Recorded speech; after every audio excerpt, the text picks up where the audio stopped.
ये आपका ओशिनोग्राफी से है। एक बार इसे सॉल्व करने की कोशिश करिए आप लोग और बताइएगा इसमें कंफर्टेबल हैं या नहीं है, ठीक है?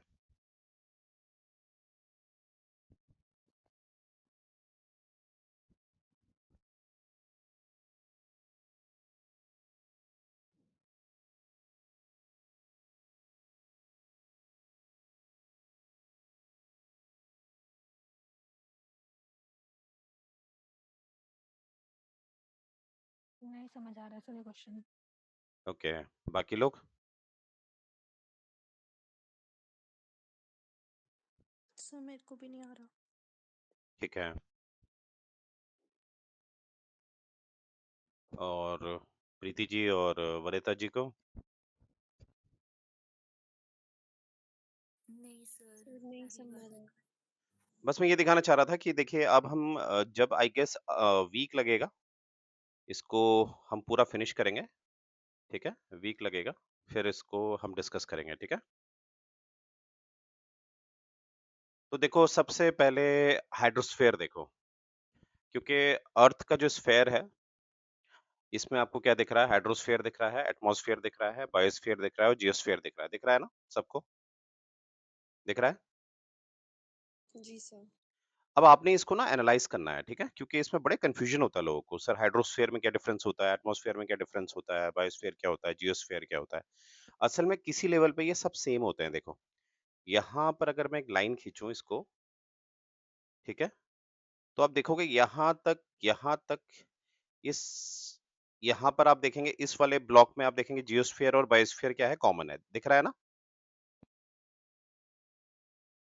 जो जी मेरा सर। जो मेरा पहला ब्लॉक बना है। अब दूसरे ब्लॉक को देखो, दूसरे ब्लॉक को देखोगे तो आपको क्या दिख रहा है? वहां पर आपका जियोस्फीयर बायोस्फीयर ये दिख रहा है आप लोग को। ये दो ब्लॉक देखो, यहाँ पर आपको क्या दिख रहा है कि हमारा जो एटमॉस्फेयर है वो उसमें हमारा ये वाटर बॉडी नहीं आता है, वाटर बॉडी नहीं आता है, देखो एटमॉस्फेयर में, यस और नो? तो ये यस सर। ठीक है, इसको अच्छी तरह एनालाइज करो जो मैं ये बना रहा हूँ ब्लॉक्स, देखो 2 और 1 ब्लॉक को देखो। तो अब देखो एनालाइज करके आपको क्या समझ में आ रहा है कि भैया कहीं पर ये जियोस्फीयर हो गया, बायोस्फीयर हो गया, एटमॉस्फेयर हो गया और हाइड्रोस्फीयर इक्वल है। और हमें ये समझ में आता है अगर वर्टिकल हाइट की बात की जाए तो सबसे ऊपर जाता है एटमॉस्फेयर और सबसे नीचे जाता है जियोस्फीयर। और पानी की स्टडी हमारी ये बायोस्फीयर में भी होती है और हाइड्रोस्फीयर में भी होती है। समझ में आ रहा? देखो जी सर। ठीक है, इसको आपने अच्छी तरह समझ लेना है पहले इस पिक्चर को, right? Obviously I will give you this slide. समझ में आ गया? अब मैं आपसे क्वेश्चन पूछता हूँ, ये अगर आपको समझ में आ गया, मैं आपसे पूछूं कि अगर मैं जियोस्फीयर आपको पढ़ा रहा हूँ, ध्यान से सुनेंगे, अगर मैं आपको जियोस्फीयर आपको पढ़ा रहा हूँ, क्या मैं आपको एग्जोस्फीयर के बारे में पढ़ाऊंगा?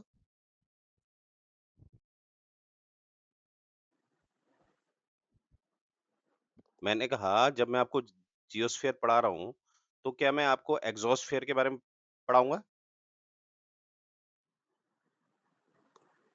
नहीं सर, वो नो सर। एग्जोस्फीयर कहाँ पढ़ाएंगे, नहीं पढ़ाएंगे आप। ऑब्वियसली नहीं पढ़ाऊंगा ना। तो कहने का ये मतलब है, क्या इस स्लाइड को आप लोग एनालाइज कर पा रहे हैं? इसको एनालाइज करना बहुत जरूरी है। डन? सबको समझ में आ गया? जी। और जियोस्फीयर में ज्यादातर हम जो अर्थ के जो अंदर होता है ना, उसके बारे में ज्यादा पढ़ते हैं जियोस्फीयर में। तो अभी जो हम चर्चा करेंगे वो करेंगे हाइड्रोस्फीयर की। किसकी चर्चा करने वाले हैं अभी हम? हेडिंग क्या है आपकी? हाइड्रोस्फीयर। हाइड्रोस्फीयर। हाइड्रोस्फीयर। चलिए वरिता जी, अक्षिता मैम, समझ में आ रहा है यहाँ तक? Yes sir. चलो अब ध्यान से देखेंगे आगे क्या है। अब जरा पहले मैं ना एक बार हाइड्रोस्फीयर के बारे में आपको कुछ डेटा दे रहा हूँ। I am using black screen, ठीक है? एक सेकंड में लिख लेता हूँ, एक second guys. Screen, black screen, क्या बात, टाइप नहीं हो रहा, चलो कोई नहीं, यहाँ पर मैं लिख रहा हूँ, ठीक है? मैं कुछ लिख रहा हूँ, उसको आपने लिखना है। तो अगर आपसे मैं पूछूं, क्वेश्चन पूछूं कि हाइड्रोस्फीयर जो होता है वो जो हमारा टोटल अमाउंट ऑफ वाटर है हमारे प्लेनेट में, यानी कि इंडिया के, यानी कि अर्थ जो हमारा प्लेनेट है, उसमें अगर मैं देखूं हाइड्रोस्फीयर, का कितना कंटेंट है बता सकते हो? हाइड्रोस्फीयर मतलब क्या हो गया? पानी भी आएगा ना इसमें, पानी की बात कर रहा हूँ मैं। आइडिया है किसी को? मतलब पूछ रहे अर्थ पे कितना पानी है टोटल? हाँ, ऐसे अगर है ना, क्योंकि हाइड्रोस्फीयर में हम क्या पढ़ने वाले हैं? पानी के बारे में, कि हमारे अर्थ में क्या-क्या है, कितना पानी है। किसी को आइडिया है कितना पानी है?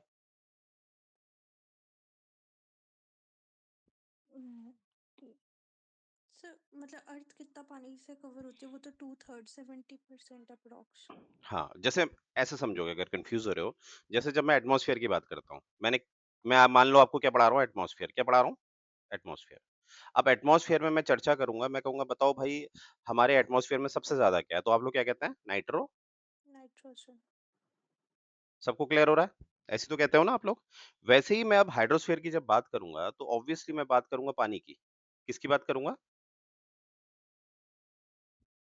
किसकी बात करूँगा? उसका एक पानी इम्पोर्टेंट की। उसका एक इम्पोर्टेंट कंपोनेंट उसका एक इम्पोर्टेंट कंपोनेंट वो है पानी। क्या है? पानी। तो यहाँ पर मैं कुछ लिख रहा हूँ, जो हमारा टोटल अर्थ का सरफेस होता है, ध्यान से सुनेंगे।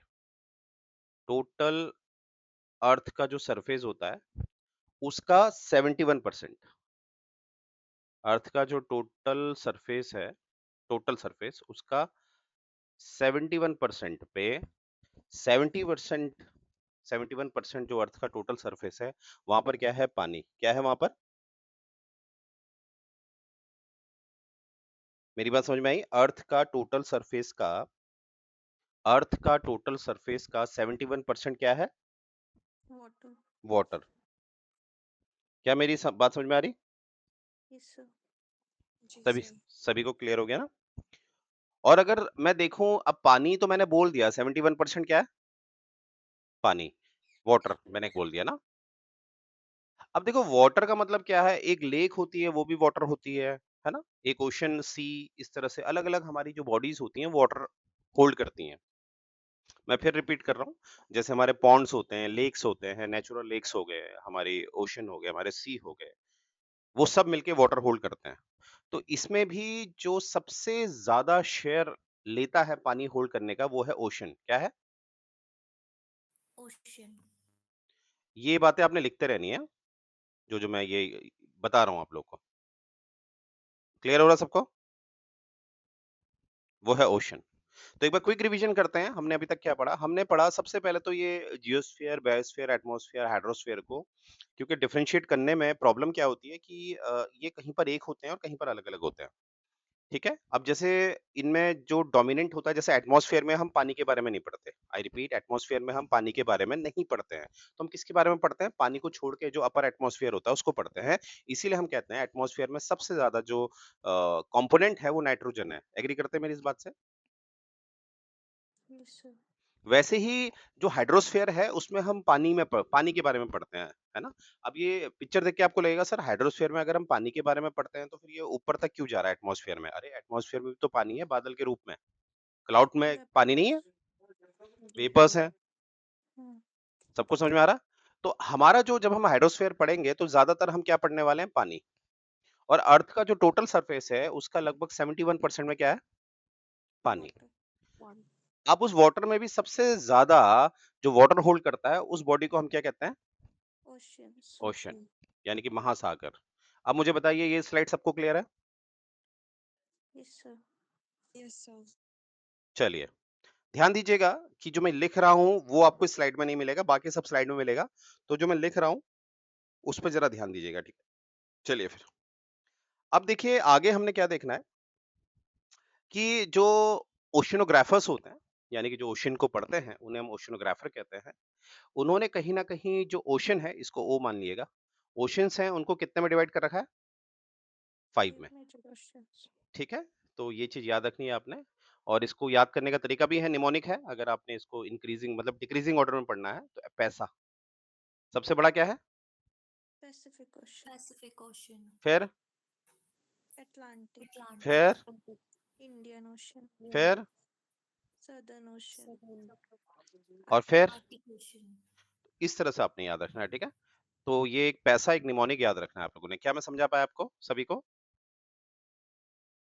ये प्री के सर क्वेश्चन होते हैं। एक सेकंड लिख लें इसको पहले। हाँ, पैसा लिख लो, सिर्फ पैसा लिख के आगे बढ़ जाओ। जैसे आप लोग क्या करो ना, स्लाइड नंबर 1 में सर ने ये पढ़ाया, ये सी स्लाइड नंबर 1, क्योंकि स्लाइडें तो आपके पास आ जाएगी, डोंट वरी। और स्लाइड नंबर 2 के नोट्स क्या हैं? सिर्फ पैसा लिख लो। क्या लिख लो? पैसा। लिख लिया? सर एक सेकंड। जी सर। हम्म।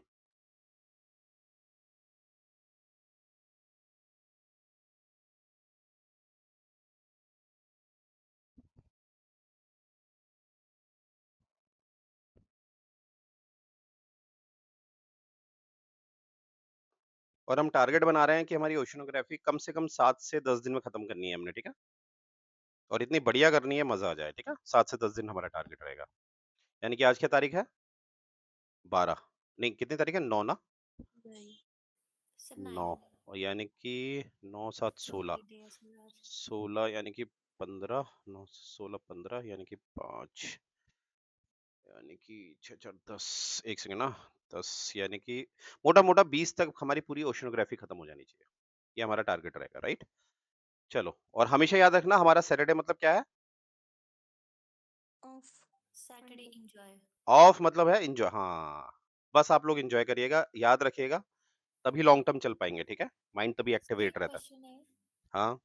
सर आपने यहाँ लिखा है ना 5 types of ocean in the world, इसमें अंटार्कटिक है हम्म। लेकिन इसमें पैसा में तो नहीं आ रहा। देखो ऐसा है ना, पी ये हो गया, पैसिफिक। ए ये हो गया, अटलांटिक। अब है कि पी ए आई कौन सा हो गया? ये हो गया। इंडियन। फिर एस साउथ उसको साउथ उसको हम अंटार्कटिक भी अटलांटिक। बोल देते हैं, ओके। क्योंकि अंटार्कटिक कहाँ पर है? अब उसको सदर्न साइड। हाँ। बस। क्या मैं समझा पाया आपको? Yes sir. चलिए, गुड। आइए आगे बढ़ते हैं। अब देखिए, ये हमारे आपके प्री के लिए, मेंस के लिए बड़ा इंपॉर्टेंट टॉपिक है। ये है आपका ओशनिक कंपोजिशन। कंपोजिशन तो आप जानते ही हैं। अगर मैंने कहा मैं चाय बनाता हूँ, उसमें क्या क्या कंपोजिशन होता है? चाय पत्ती, चीनी, पानी, इलायची, अदरक। तो ये सब क्या होते हैं? चाय का एक कंपोजिशन। क्या मैं समझा पाया? अब देखो, चाय जी सर। चाय का तो मैंने आपको एक एक कंपोनेंट बता दिया, एक एक इंग्रेडिएंट्स मैंने बता दिए। पर जब इतनी बड़ी बॉडी होती है, अब हम बात कर रहे हैं ओशंस की बात कर रहे हैं ना, तो उसमें हम सारे कंपोनेंट्स को तो अभी भी हमारी रिसर्च चल रही है, और आए दिन क्या होता है, हमें नए नए कंपोनेंट्स पता चलते रहते हैं। आई रिपीट, जब हम इतने बड़े स्तर में स्टडी करते हैं तो आए दिन हमें नए नए कंपोनेंट्स पता चलते हैं, इसलिए हम 100% कंपोनेंट को कैप्चर नहीं कर सकते। तो हम क्या करते हैं, सिर्फ कौन से कंपोनेंट को हम कंसिडर करते हैं? मुख्य, प्रिंसिपल। तो यहाँ पर जो आपको कंपोनेंट दिख रहे हैं 5, ये आपके पूरे कंपोनेंट नहीं है, ये आपके सिर्फ प्रिंसिपल कंपोनेंट हैं। क्या मैं समझा पाया? जो है सैलिनिटी हम चर्चा करेंगे, जो है गैसेस हम चर्चा करेंगे, जो है न्यूट्रिएंट्स जिसकी हम चर्चा करेंगे, जो है ट्रेस एलिमेंट जिसकी हम चर्चा करेंगे, और eventually we have organic matters जिसकी हम चर्चा करेंगे। क्या मैं समझा पाया? जी यस सर। सर। ठीक है, तो यहाँ पर आपने याद रखे। सैलिनिटी में आप ये बताओगे कि सॉल्ट कंटेंट। हाँ, सारा आएगा डेटा। बस याद रखने वाली बात है, देखो मैंने जो अंडरलाइन हाईलाइट कर रखे हैं, हम सारे कंपोनेंट की चर्चा नहीं करेंगे, हम सिर्फ किसकी करेंगे? Principal components. अब देखिए, आपका मेंस का क्वेश्चन आता है कि ओशन के कंपोनेंट्स को समझाइए, इस तरह से कोई पूछता है, तो आपने उस कंपोनेंट्स के आगे प्रिंसिपल कंपोनेंट्स जरूर लिखने हैं, और on the basis of that we have 5 types of components, that is salinity, gases, nutrients, trace elements, and last but not the least organic matters. matters. Matters. क्या मैं समझा पाया यहाँ तक? Yes sir. चलिए आगे बढ़े। तो ये स्लाइड नंबर क्या थी हमारी? 3। 3। चलो, 3 में हमारा ऐसा कुछ डेटा नहीं है, ठीक है? तो आप नीचे मार्क करते रहना, 3 में हमने ऐसा कुछ स्पेशल डेटा नहीं लिखा है, जिससे कि आपको आगे कंफ्यूजन ना हो। मेरी बात समझे आप लोग? स्लाइड नंबर 3 में आपने कुछ स्पेसिफिक डेटा नहीं लिखा है, बस क्या सीखा है? प्रिंसिपल कंपोनेंट की हम बात करेंगे।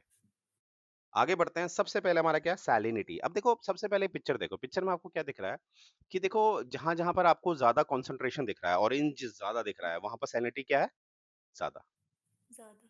ठीक है, समझ में आ रहा है आप लोग को? जैसे आपको पता ही है, अगर मैं पैसिफिक ओशन की बात करूं, तो हमें ज्यादा सैलिनिटी किस तरफ दिख रही है? हमारे इक्वेटर के नीचे, यानी कि साउथ अमेरिका कॉन्टिनेंट के वेस्ट साइड दिख रही है। एग्री करते हैं?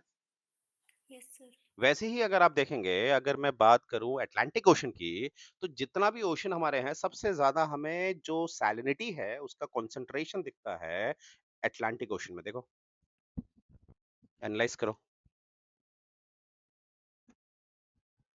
दिख रहा है ना? अटलांटिक ओशन के तो नॉर्थ अटलांटिक ओशन देखो और साउथ अटलांटिक ओशन देखो, सैलिनिटी बहुत ज्यादा है। क्या मैं समझा पाया? ऑब्जर्व हो रहा है आप लोग को? जी सर। सभी लोगों को? जी सर। चलिए, ठीक है। अब मैं इसमें कुछ हमें हल्की हल्की थ्योरी लिखनी है, फटाफट थ्योरी लिखेंगे। तो एक सेकेंड, हाँ, व्हाइट का इस्तेमाल करते हैं। तो सबसे पहला पॉइंट हम सैलिनिटी में लिखेंगे, लिखेंगे most significant, most significant characteristic, मैं बोल भी रहा हूं जिससे कि आपको दिक्कत ना हो, characteristics of oceanic water, oceanic water, ठीक है, ओशनिक वाटर। तो यहाँ पर हमारे लिए इंपॉर्टेंट क्या है? ये है मोस्ट सिग्निफिकेंट पार्ट होता है। सैलिनिटी क्या होती है? ये हमारे ओशनोग्राफी में सबसे महत्वपूर्ण होता है, ठीक है। अब क्यों होता है अभी आपको समझ में आएगा। अब सैलिनिटी का मतलब क्या होता है, मुझे लगता है ये बताने की जरूरत नहीं है। क्या मैं कह सकता हूँ कि पानी में जो सॉल्ट का, और सॉल्ट कैसा है? ये टेबल सॉल्ट, जिसे हम सोडियम क्लोराइड कहते हैं। NaCl। बिल्कुल, यानी कि वो टेबल सॉल्ट होता है ना, जो यस सर। जिसे हम क्या कहते हैं? Na, Cl। सर ए छोटा लिखो और सॉरी, सी बड़ा। अरे सॉरी सॉरी, सर ठीक है, इसका एक वो होता है, एब्रीविएशन होती है, thank you, correct. Thank you बताने के लिए, ठीक है। सर एन NaCl, छोटा लिखो। ठीक है, अब ठीक है, हाँ सर अब ठीक है। धन्यवाद। तो ये जो सोडियम क्लोराइड है, इसका क्या होता है? ये सबसे, जो सॉल्ट की बात आप कर रहे हो, सैलिनिटी कैसे होती है? वो होती है NaCl का कॉन्सेंट्रेशन किसमें? वाटर में। वाटर। यानी कि सैलिनिटी जो होती है, हम इसको क्या कहते हैं? टेबल सॉल्ट, टेबल सॉल्ट जो हमारे टेबल में होता है, उस सॉल्ट पानी में कितना है? क्या मैं समझा पाया? अब ये तो इजी है, ये तो हम सबको पता है कि सर खारा पानी क्या होता है उसमें, है ना? एक कॉन्सेंट्रेशन होता है किसका? सॉल्ट का। और सॉल्ट कौन सा? सर तभी टेबल। दांडी मार्च गुजरात में हुआ था ना, हम्म। दांडी मार्च वो। अब बात समझ में आ गई सबको? अब यहाँ पर आपके लिए जो इम्पोर्टेंट है वो है कि अगर मैं एक सी वाटर का एवरेज सैलिनिटी की बात करूं, क्योंकि एवरेज ही होगा, क्योंकि हर जगह अलग अलग है, तो मुझे क्या लेना पड़ेगा? सी वाटर की जो सैलिनिटी है उसका एवरेज, औसतन कितना कितना है, पता है आप लोगों को? एवरेज क्या होता है इसका? एवरेज सैलिनिटी क्या होती है सी वाटर की? सी वाटर की एवरेज सैलिनिटी क्या होती है?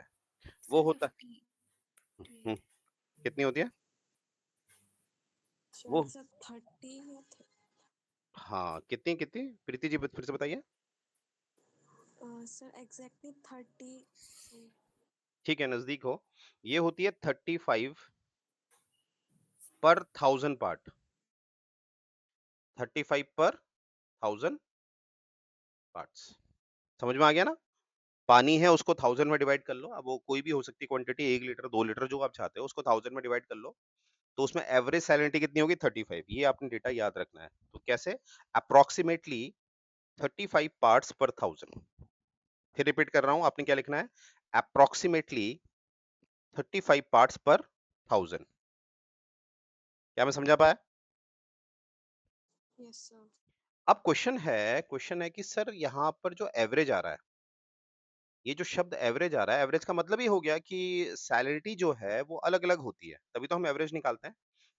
तो यहाँ पर जैसे पिक्चर में भी आपको दिख रहा है, सैलिनिटी आप देख रहे हैं सबसे ज्यादा अटलांटिक में आपको दिख रही है। तो सैलिनिटी अलग अलग होने के क्या क्या फैक्टर्स होते हैं कि सैलिनिटी किस पे डिपेंड करती है? तो इसमें काफी फैक्टर्स होते हैं, तो मैं वो फैक्टर्स लिख रहा हूँ, ठीक है। तो वो फैक्टर्स हैं आपके, जैसे इवेपोरेशन क्या है?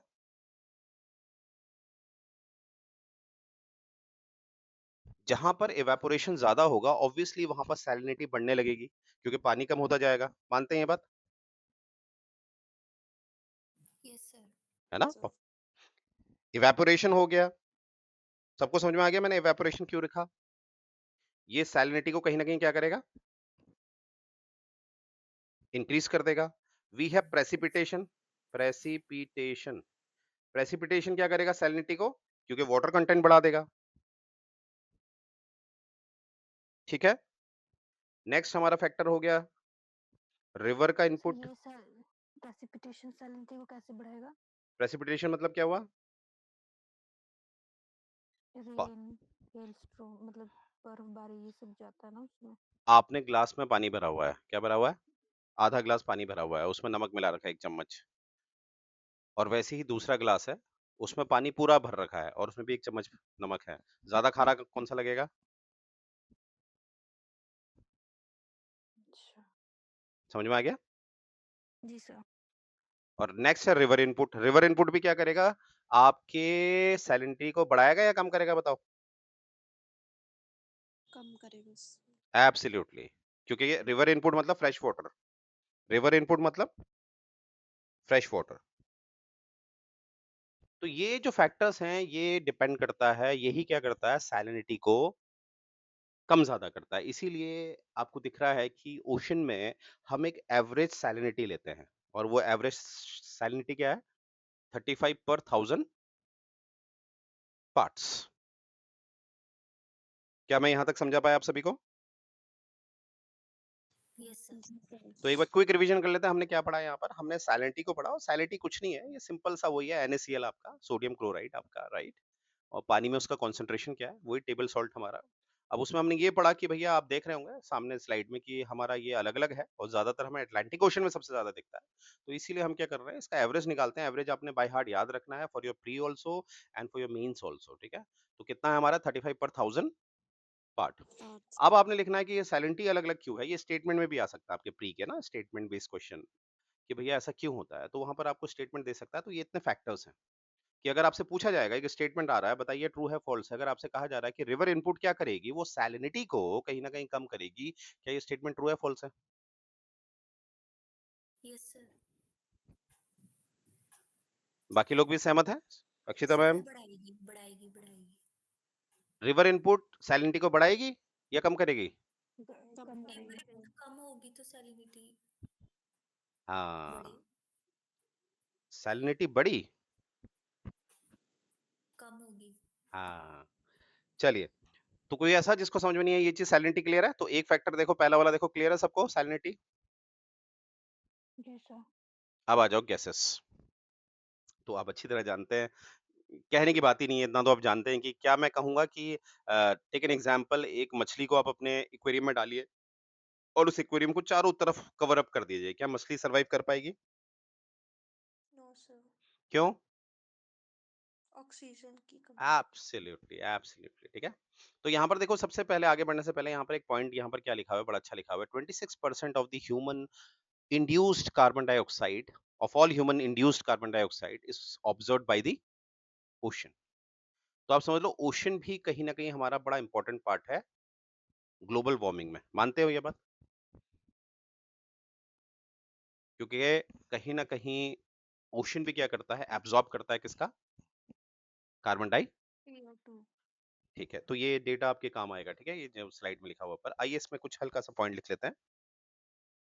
तो क्या मैं कह सकता हूँ कि जो हमारे ओशंस होते हैं, अच्छा पता नहीं ये टैब सही से काम नहीं कर रहा, तभी ऐसी राइटिंग हो जा रही है। देखिए ओशंस जो है, ठीक है, इसमें भी हमारे होती है कहीं ना कहीं dissolved dissolved dissolved dissolved gases होती हैं। इसमें क्या होती है? Dissolved gases. क्योंकि अगर मैं सिर्फ गैसेस लिखूं वो तो गड़बड़ हो जाएगी ना, गैसेस तो मतलब ऊपर ऊपर चल रही है, तो फिर नीचे सर्वाइव मच्छियां जो हैं, फिशेस जो हैं, और भी जो हैं, वो सर्वाइव कैसे करेंगे? क्योंकि गैसेस क्या होती हैं पानी में? डिजॉल्व, ठीक है, इसीलिए मैंने क्या लिखा है? Dissolve gases. अब ये डिजॉल्व गैसेस में कौन कौन सी गैसेस हमारे प्राइमरली होती है? वो होती है ऑक्सीजन, ठीक है, oxygen, nitrogen and carbon dioxide. कौन सी? Oxygen, nitrogen and carbon dioxide. लिख लिया यहां तक? Yes sir. yes और sir, आप it's जानते ही true. हैं ये जो भी मैंने गैसेस के नाम लिखे हैं, आप जानते हैं these gases are essential for supporting marine life. जो मरीन लाइफ है, क्या इनके बिना सरवाइव करेगी? नहीं। ठीक है। और कहीं ना कहीं आप देख रहे होंगे, जो हमारा कार्बन साइकिल होता है, जैसे हम जब एनवायरनमेंट पढ़ेंगे तो मैं आपको कार्बन साइकिल इस तरह से पढ़ाऊंगा, तो आप याद रखिएगा कि कहीं ना कहीं ये जो हमारे ओशन है, ओशन में रिलेटेड जो गैसेस हैं, ये कहीं ना कहीं हमारा जो कार्बन साइकिल होता है उसके लिए बड़ी इंपॉर्टेंट होती है। तो हमने यहाँ से क्या सीखा कि इसमें डिजोल्व गैसेस होती हैं जो मरीन लाइफ होती है उसके लिए बड़ी अहम होती है, और कहीं ना कहीं जो हमारा कार्बन साइकिल होता है उसमें ये एक अहम भूमिका निभाता है। क्या क्लियर है यहाँ तक Yes, sir. सभी को? Yes sir. ठीक है, आगे बढ़ते हैं। तो गैसेस का बहुत आसान है, नो डाउट, कुछ भी नहीं था इसमें। ठीक है, तो एक सेकेंड गाइस। ओके, अब देखो हमारा सैलिनिटी हो गया, गैसेस हो गया, अब हम क्या देखने वाले हैं? न्यूट्रिएंट्स। क्या देखने वाले हैं? न्यूट्रिएंट्स। चलो, ये देखो, आप पिक्चर देखो, पहले दिख रहा है ना जो पेलाजिक फूड वेब है, ये आगे चल के आपको समझ में आएंगी सब चीजें। ठीक है, पर यहाँ पर हमारा कहीं ना कहीं न्यूट्रिएंट्स होते हैं भैया, क्योंकि क्यों, आप ध्यान से देखो, न्यूट्रिएंट्स में आपको सबसे ऊपर दिख रहा होगा जो हमारा ओशन होता है, उसका जो अपर लेयर होता है वहां पर आपको न्यूट्रिएंट्स ज्यादा दिख रहे हैं। क्यों? क्योंकि यहाँ पर फोटोसिंथेसिस होता है। क्या होता है? फोटोसिंथेसिस होता है, क्योंकि penetration of the radiation, Sun. सन का रेडिएशन होता है। ठीक है, अपर लेयर में होगा नहीं होगा सन का पेनिट्रेशन, मानते हैं ये बात? Yes, sir. तो न्यूट्रिएंट्स में हम सबसे सीधे लिखेंगे एसेंशियल। कौन कौन से यहाँ पर एसेंशियल न्यूट्रिएंट्स होते हैं? ठीक है, तो मेरे साथ लिखेंगे एसेंशियल न्यूट्रिएंट्स। जैसे कि सबसे पहले लिखेंगे हम nitrogen,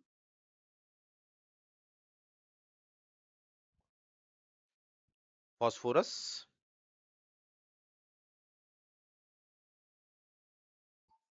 and silicon.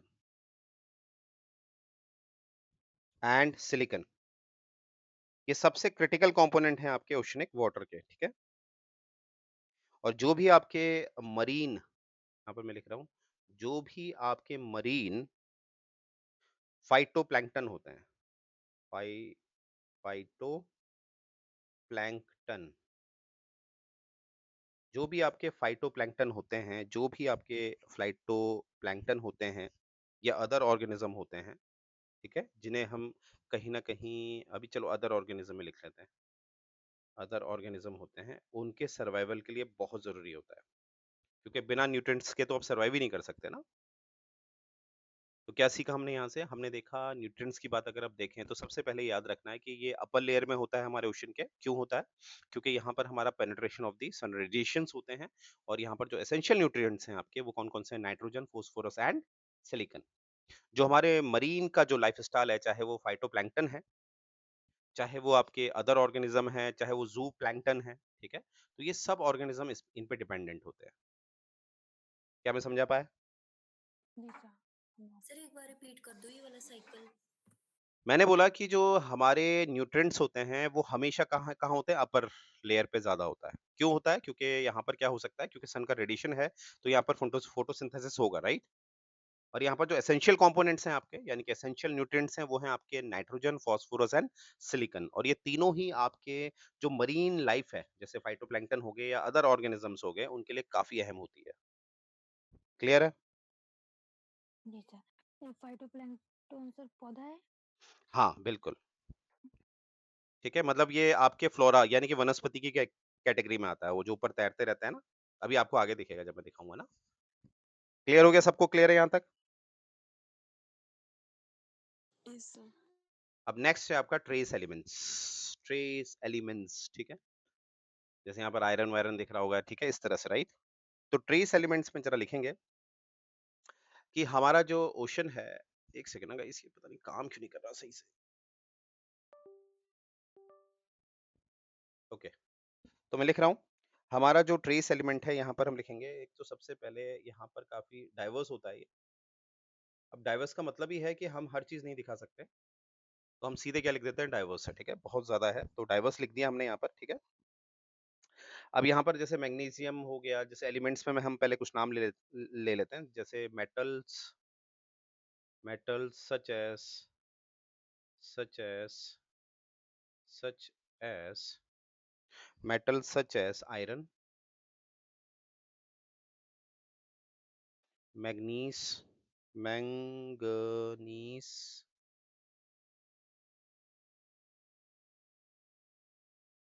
iron, manganese zinc and zinc. अब देखो ये जो आपके एलिमेंट्स आपको दिख रहे हैं, आयरन, मैंगनीज और जिंक, ठीक है, जैसे आप जानते हैं हमारी बॉडी के लिए भी बहुत जरूरी है। ये कहीं ना कहीं जो हमारे ओशन में बायोकेमिकल प्रोसेस होती है, क्या होती है? बायोकेमिकल प्रोसेस होती है, उसमें ये हमारे जो मेटल हैं वो काफी सिग्निफिकेंट रोल प्ले करते हैं। क्या ये बात समझ में आई? आप जानते ही हैं, जैसे हमारे लिए भी आयरन, आप जानते हैं आयरन की कमी से हमें क्या क्या प्रॉब्लम हो सकती है, हेमोग्लोबिन आप जानते ही हैं, राइट? मैग्नीज आप जाते हैं, हम कम सोएंगे, हमें नींद ही नहीं आएगी, हमें सपने सपने आते रहते हैं। जब हमारे माइंड में क्या, जब हमारे क्या होता है, जब हमारे ब्लड में मैंगनीज और जिंक क्या होते हैं, कम होने लगते हैं, राइट? जैसे हमारी फंक्शनिंग के लिए ये चीजें जरूरी होती है, वैसे ही जो मरीन लाइफ है उसके लिए भी ये काफी जरूरी है। क्या मेरी बात समझ में आ रही है आप लोग को? Yes sir. ठीक है। जैसे मरीन लाइफ में अगर आप ध्यान से देखेंगे, कंपैरेटिवली जो हम टेरेस्ट्रियल लाइफ है हमारी, कैल्शियम की रिक्वायरमेंट किसको ज्यादा होगी बताओ? मरीन को या टेरेस्ट्रियल वालों को? कैल्शियम की रिक्वायरमेंट किससे ज्यादा होगी? कंपैरेटिवली ज्यादा किसे होगी? कंपैरेटिवली ज्यादा किसे होगी? टेरेस्ट्रियल। ऑब्वियसली, क्योंकि मच्छी होती है ना, जो फिश होती है, फिश को आप देखते हो उसमें हड्डियां कितनी है? बहुत ज्यादा हड्डियां होती है क्या उसमें? No sir. तो इसीलिए ऐसा नहीं है कि वहां पर भी कुछ ऐसे हैं जिनको कैल्शियम चाहिए, बट कंपैरेटिवली अगर आप देखेंगे तो हमारे जो जमीन के जीव जंतु होते हैं उनको ज्यादा रिक्वायरमेंट होती है। इसीलिए देखो कुदरत ने क्या बैलेंस किया हुआ है, यहाँ पर जो सिग्निफिकेंट अमाउंट ऑफ मेटल्स मिलते हैं, यहाँ पर कैल्शियम दिख रहा है आपको? No sir. तो वही है ना, नो सर। कुदरत क्या करती है, अपने आप को खुद सेट करती है, राइट? तो यहाँ पर आप समझ गए होंगे, इसीलिए मैंने कहा ना हमेशा इवोल्यूशन होता है, इवोल्यूशन होता है। इसीलिए हमें कैक्टस कहाँ दिखाई देता है? जहाँ पर एरिड रीजन होता है। एरिड तो आप समझ रहे होंगे, मैं एरिड कह रहा हूँ तो क्या समझ रहे हो? कैक्टस कैसे रीजन में होगा? सेमी एरिड, एरिड और एरिड में हो जाएगा, क्योंकि एरिड में और सेमी एरिड में पानी की कमी है, और अगर पत्तियां होंगी तो ट्रांसपिरेशन होगा। तो इसीलिए उन्होंने अपने आप को किस में ढाल लिया है? कांटों में। मेरी बात समझ रहे हैं आप, मैं क्या कह रहा हूँ? Yes sir. अब eventually we have third one is organic matters, organic matters, ठीक है। अब देखो ऑर्गेनिक मैटर्स में सिंपल सा लिख देंगे, जैसे ऑर्गेनिक मैटर्स, यहाँ पर नंबर 1 लिखेंगे आपका decaying marine organism. Decaying, decaying मतलब क्या होता है? मरीन, सड़ा गला सा। हाँ, मतलब जिसकी डेथ हो गई फिर क्या हो जाता हो, डिके होने लग जाता है ना। डिकम्पोज। एब्सोल्युटली। जैसे ये हो गए आपके, और आपके फाइटो, फाइटो प्लैंकटन हो गए, ठीक है। फाइटो प्लैंकटन के आगे डैश करके लिखेंगे phyto plankton exudates, EXUDATES,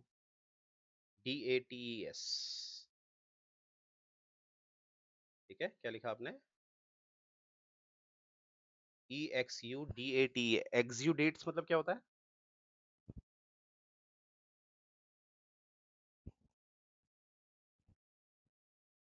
phytoplankton exudates मतलब होता है, जो वो होता है ना, वो निचोड़ के निकलना, वो रस जैसा निकलना, बचा कुचा, उसे हम कहते हैं फाइटोप्लैंक्टन एक्सुडेट्स, बचा कुचा। क्या मेरी बात समझ में आ रही है?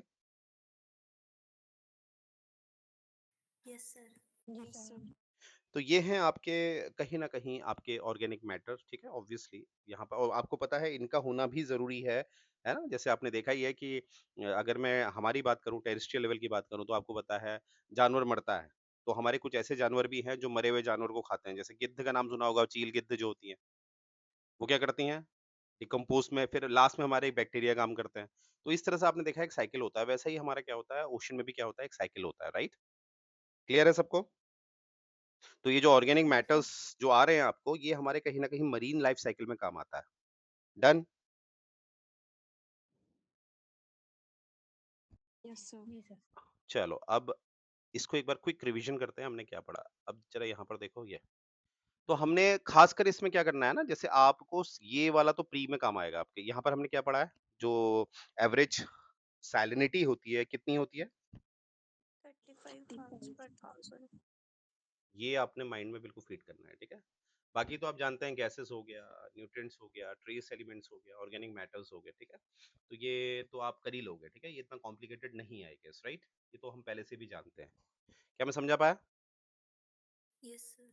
और मैंने ये भी बताया आपको कि सैलिनिटी अलग अलग क्यों है, जैसे ये पिक्चर में हमने देखा कि सैलिनिटी अलग अलग क्यों है, तो आपके पास अच्छा खासा रीजन है, क्योंकि देखो यार, सिंपल सी बात है, यहाँ पर ITCZ भी काम करेगा, ठीक है।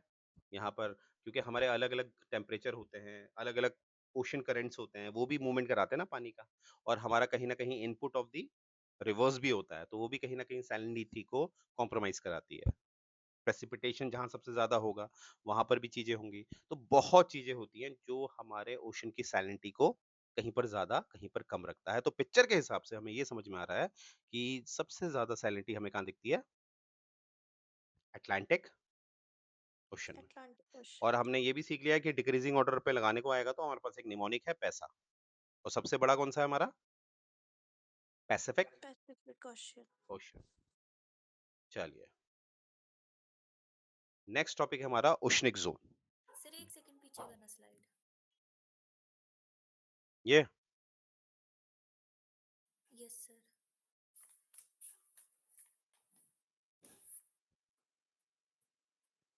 हो गया सबका?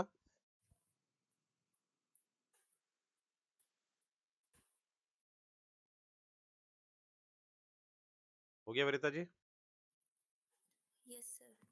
अब है आपका नेक्स्ट टॉपिक, वो है ओशनिक जोन्स।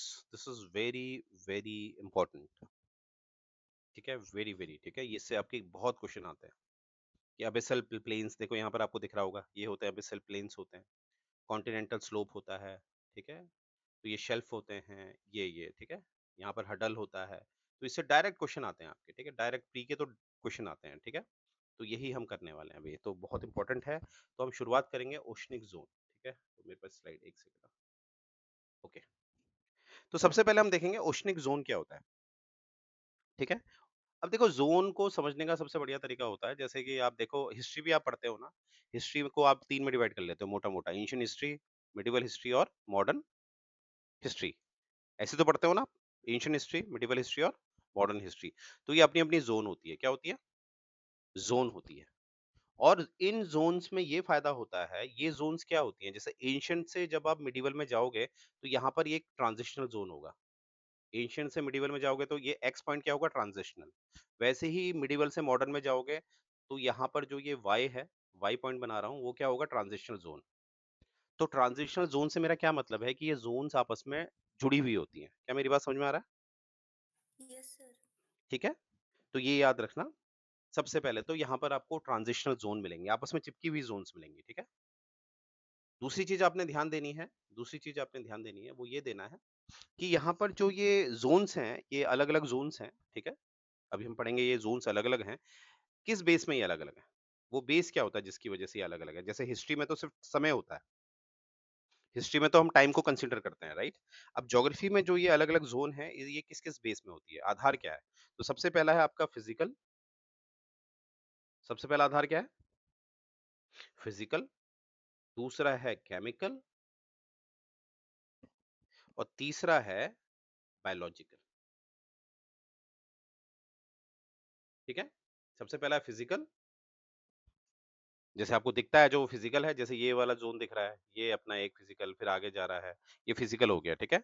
और जितना ही नीचे जाता जा रहा है ये फिजिकल हो गया। केमिकल मतलब ऑब्वियसली आप जानते हैं, ऊपर पेनिट्रेशन होता है सिर्फ सूरज का, तो यहाँ पर केमिकल स्ट्रक्चर कुछ और होगा, नीचे कुछ और होगा, नीचे कुछ और होगा केमिकल। और बायोलॉजिकल मतलब अलग अलग जो आपके फोना है या फ्लोरा है, वो आपको अगर कोई ऊपर दिख रहा है तो जरूरी नहीं है नीचे दिखेगा, वो सर्वाइव ही नहीं कर पाएगा नीचे। समझ रहे हैं ना मेरी बात, क्योंकि उसको आदत ही नहीं है नीचे सर्वाइव करने की, उसको डार्क लाइट में रहने की आदत ही नहीं है। और जो नीचे रहेगा, क्योंकि वहां तो सन का पेनिट्रेशन होता नहीं है, तो वहां पर तो डार्क लाइट होगी, तो वहां का जो फ्लोरा या फोना है वो आपको ऊपर नहीं दिखेगा, और ऊपर वाला नीचे नहीं दिखेगा। तो आधार क्या है इसका, फिजिकल, केमिकल और बायोलॉजिकल। क्या मैं समझा पाया? क्या मेरी बात या समझ में आई सभी लोग को? तो हमने क्या यस सर। देखा, हमने सबसे पहला पॉइंट इसमें ओशनिक जोन में क्या पढ़ा है, सबसे पहला हमने पढ़ा कि ये आपस में ट्रांजिशनल वे में कनेक्टेड होता है, ठीक है। जैसे आपको दिख रहा होगा, ये एक जोन दिख रही है, फिर ऐसे आ रही है जोन, फिर ये आ रही है, फिर ये आ रही है। ऐसा तो नहीं हो रहा ना, पहले आ रही है, फिर यहाँ पर आ रहा है, फिर यहाँ पर बीच में पानी पड़ा हुआ है, ऐसा कुछ नहीं है ना।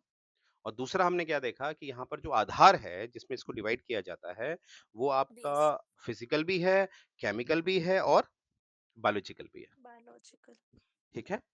और जैसे यहाँ पर, जैसे ये आप देख रहे हैं, ये डेप्थ है ना, ये डेप्थ के हिसाब से हम देख रहे हैं। तो टेक एन एग्जांपल, यहाँ पर कोई एक्स एक्स फौना है, फौना, ठीक है, जीव जंतु है एक्स, यहाँ पर मानते हैं वाई है, यहाँ पर जेड रहता है, ये इनका बायोम है, यानी कि इनका एरिया है, ठीक है।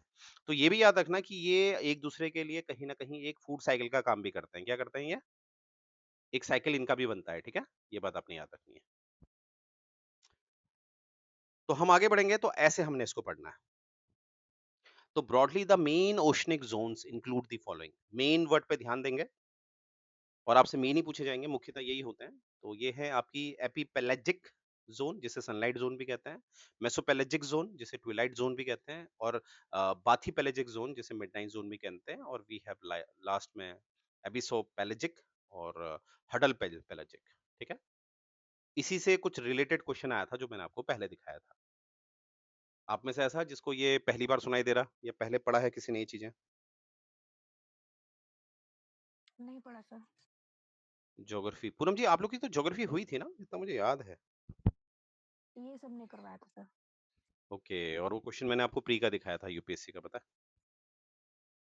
चलिए, तो क्या क्या नाम है? एपिपेलेजिक, मेसोपेलेजिक, बेथीपेलेजिक, अबिसोपेलेजिक, हेडल पेलेजिक। और कभी कभी तो किस्मत इतनी अच्छी रहती है कि आपसे डायरेक्ट पूछा जाएगा ट्विलाइट जोन किसे कहते हैं, कभी कभी पूछा जाएगा मिडनाइट जोन किसे कहते हैं। तो यू हैव वेरी, क्लियर है यहाँ तक सभी लोगों को? Yes sir. चलो, अच्छा, मेरी आवाज कहीं मिस कर रही है या ठीक चल रही है? मिस तो नहीं कर रही ना? नहीं सर, ठीक आ रही है। तो मैं डिक्टेट कर रहा हूँ, आप लिखते रहो, ठीक है, क्योंकि ये लिखते समय पता नहीं क्या प्रॉब्लम आ रहा है, मिस कर रहा है, ठीक है। पर कहीं पर स्पेलिंग कोई दिक्कत होगा तो मुझसे पूछ लेना। तो हेडिंग डालेंगे, सर पिछली स्लाइड एक बार ओपन कर दो। बस हो गया। चलो। अब मैं आप लोगों को डिक्टेट करूंगा, लिखेंगे, और कहीं फंसते हैं मुझसे पूछ लीजिएगा। और जो थ्योरी मैं दे रहा हूँ, ठीक है, थोड़ा सा बहुत सारी बुक्स का कंपाइलेशन है, तो अच्छी तरह लिखना थ्योरी को। बोलूं तो हेडिंग क्या है आपकी? एपीपेलेजिक, पेलेजिक जोन। जिसको हम दूसरा नाम क्या देते हैं? Sunlight zone. पहले ये पिक्चर में आ जाओ, ये पिक्चर में देखो, सबसे ऊपर क्या दिख रही है आपको? एपिपेलेजिक। और यहाँ पर डायरेक्ट सन का पेनिट्रेशन, यानी कि आप इस लेयर में होंगे तो आप ऊपर देखेंगे तो आपको सूरज दिखेगा। हाँ जी, दिखेगा, ठीक है। तो मैं बोलने जा रहा हूँ, लिखना शुरू करेंगे।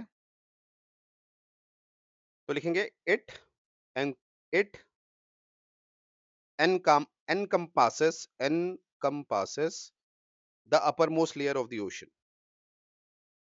It encompasses the uppermost layer of the ocean where there is sufficient light. Where there is sufficient light, और इस sufficient light को अंडरलाइन करेंगे। तो सबसे पहला कीवर्ड हमें क्या मिल गया है? यहाँ पर क्या है? sufficient light। और लाइट कैसी है? sufficient, यानी कि कमी नहीं है। तो यहाँ पर सबसे ज्यादा क्या होगा आपका? फोटोसिंथेसिस होगा, नहीं होगा? Yes sir. तो यहाँ पर there is sufficient light। आगे लिखेंगे नेक्स्ट पॉइंट में, here photosynthesis occurs। Here photosynthesis occurs। तो नेक्स्ट पॉइंट क्या है? क्योंकि इसी से जुड़ा हुआ है, तो ऑब्वियसली यहाँ पर क्या होगा? जब इनफ सनलाइट है तो क्या होगा? फोटोसिंथेसिस हो जाए तो बता दीजिएगा। हो गया सर। ठीक है। अब क्या देखो, सभी मिलता जुलता है। अब अगर देखो यहाँ पर सफिशिएंट लाइट है, उसकी वजह से फोटोसिंथेसिस हो रहा। और क्या मैं कह सकता हूँ कि जो फोटोसिंथेसिस की वजह से कहीं ना कहीं सभी मरीन जो वहां पर लाइफ है उनके लिए एक प्राइमरी एनर्जी का सोर्स होगा, क्योंकि आप जानते हैं हम इंसान देख लो, हमारे लिए प्राइमरी सोर्स क्या है? ग्रास। जैसे टेक एन एग्जांपल, मैं नॉन वेजिटेरियन हूँ, तो मैं मानते हैं किसी गोट होती है ना, गोट, उसको हम खाते हैं, मीट खाते हैं उसका। तो गोट क्या खाती है? घास। क्या खाती है? घास। और गोट एक हर्बीवोरस है, मानते हैं ये बात? तो उसका प्राइमरी सोर्स क्या है? घास। और घास कैसे होती है? ये प्लांट कैसे होते हैं? Because of photo. सिंथेसिस। तो सेम वहीं के लिए भी होता है। अब यानी कि अगर हम ये बात समझे, तो ऑब्वियसली सबसे ज्यादा जो फ्लोरा और फौना में डाइवर्सिटी है, वो किस जोन में दिखेगी आपको? इसी जोन में। तो डाइवर्सिटी यहाँ पर क्या होती है? एपिप्लेजिक। एट मैक्सिमम होती है। यहाँ पर डाइवर्सिटी क्या होती है? मैक्सिमम। और डाइवर्सिटी का मेरा मतलब है फ्लोरा एंड फौना, यानी कि मरीन के लिए। हाँ, marine flora and marine fauna. समझ रहे हैं ना मेरी बात? क्लियर हो रहा है? सर लेकिन यहाँ शो तो नहीं कर रहा फिगर में। हाँ, ये सही कहा आपने, करना चाहिए था ना। Yes sir. चलो चलो, मैं कहूंगा, ये शिकायत करूंगा, ठीक है। पर अभी आप ये बात मेरी मुझ पे भरोसा करती है ना? सर मैंने तो लिख लिया। चलो लिख लो, फिर भरोसा करो मुझ पे, ठीक है।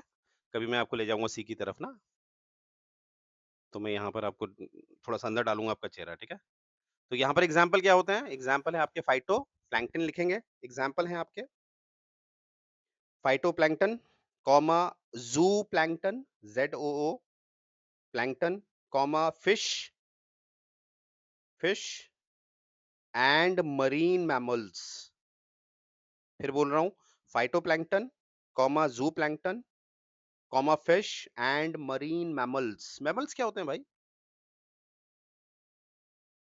स्तनधारी। स्तनधारी। That good. स्तनधारी, ठीक है, गुड। सही क्या था? क्या क्या? सर क्या बोल रही है? स्तनधारी यानी कि ये अंडे नहीं देते हैं, अच्छा। ठीक है। अच्छा, अब ये जो मैंने आपको फाइटोप्लैंक्टन और जू प्लैंक्टन बोला है, इसमें क्या डिफरेंस होता है? फाइटोप्लैंक्टन और जू प्लैंक्टन। फाइटोप्लैंक्टन फ्लोरा होता है, वो फोना होता है, जो प्लैंक्टन। एब्सोल्युटली, फाइटोप्लैंक्टन जो होता है वो एक वनस्पति में आता है, वनस्पति। और जो आपका जू प्लैंक्टन है वो किस में आता है? आपका जीव जंतु में, ठीक है, यानी कि फौना में। क्या मैं समझा पाया?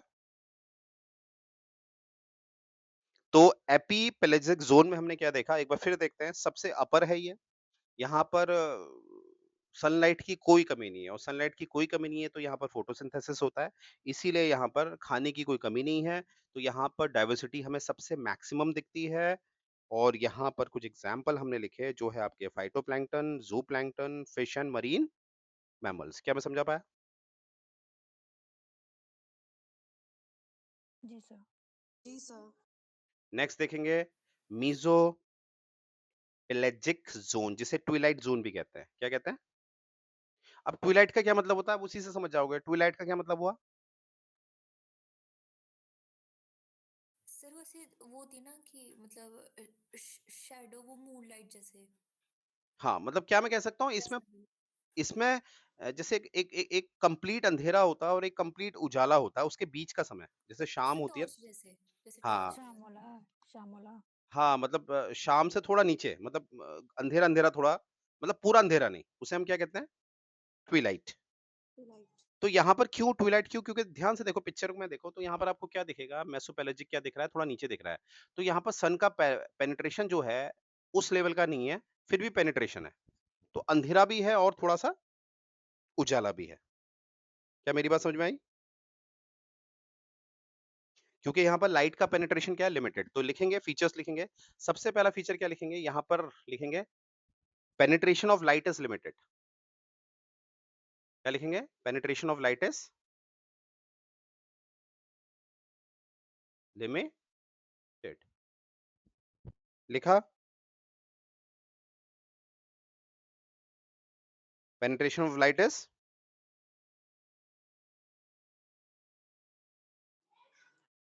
लिख दिया। और जी यहाँ, सर। अब यहाँ पर ध्यान से देखेंगे, इसे सुनना पड़ेगा आपको। देखो यहाँ पर आप जरा ये जो ऊपर का जो आपको दिख रहा है ना पैच, इसकी हाइट देखो, इसकी हाइट सिर्फ इतनी है, ठीक है, इतनी हाइट है, दिख रही है ना। और इसकी हाइट देखो, इसका जो डीप डेप्थ है वो बहुत ज्यादा होती है। इसकी डेप्थ कंपैरेटिवली आपके एपिपेलेजिक से बहुत ज्यादा होती है। किसकी? मेसोपेलेजिक। 5 टाइम्स होती है उसकी। ठीक है, हाँ बिल्कुल आपने जो पढ़ लिया है, पर 5 टाइम्स नहीं नहीं लिखेंगे, ठीक है, वो तो एग्जैक्ट डेटा है। तो यहाँ पर ये बस इतना याद रखना है, क्या लिखेंगे कैसे? लिखेंगे ऐसे जैसे मैं बता रहा हूँ लिखेंगे। इसमें लिखेंगे जो वाटर कॉलम है, वाटर कॉलम लिखेंगे, वाटर कॉलम। क्योंकि ये ना, ये जो पिक्चर्स मैं उठा रहा हूँ ये गूगल की हैं। किसकी है? गूगल की पिक्चर्स हैं। तो गूगल की पिक्चर में 200 1000 ऐसे लिखा हुआ है ना, पर हम आप जानते हैं ना, मैं एनसीईआरटी को ज्यादा प्रेफर करते हैं, तो इसलिए थ्योरी जो मैं लिखा रहा हूँ वो आपने याद रखनी। तो यहाँ पर मैंने क्या बोला, जो इसका आप लिखेंगे water column, water column transition, transition is deeper, is deeper, ज्यादा गहरा है। क्या हो रहा है यार, डीपर, ठीक है। तो वाटर कॉलम ट्रांजिशन क्या है इसका? गहरा है। अब ट्रांजिशन का क्या मतलब, देखो कॉलम मतलब क्या होता है, ये कॉलम हो गया ना, ये कॉलम हो गया है, ये ऊपर वाला कॉलम छोटा, ये नीचे वाला कॉलम। और ये ट्रांजिशन क्यों है? क्योंकि बीच में एक इतना बड़ा कॉलम आता है तो उसके बीच में है ये, तो ये ट्रांजिशन जो है वो ज्यादा डीपर है। तो इसलिए हमने क्या लिखा है, जो वाटर कॉलम है ये क्या है, कंपैरेटिवली डीपर है। क्या मैं समझा पाया?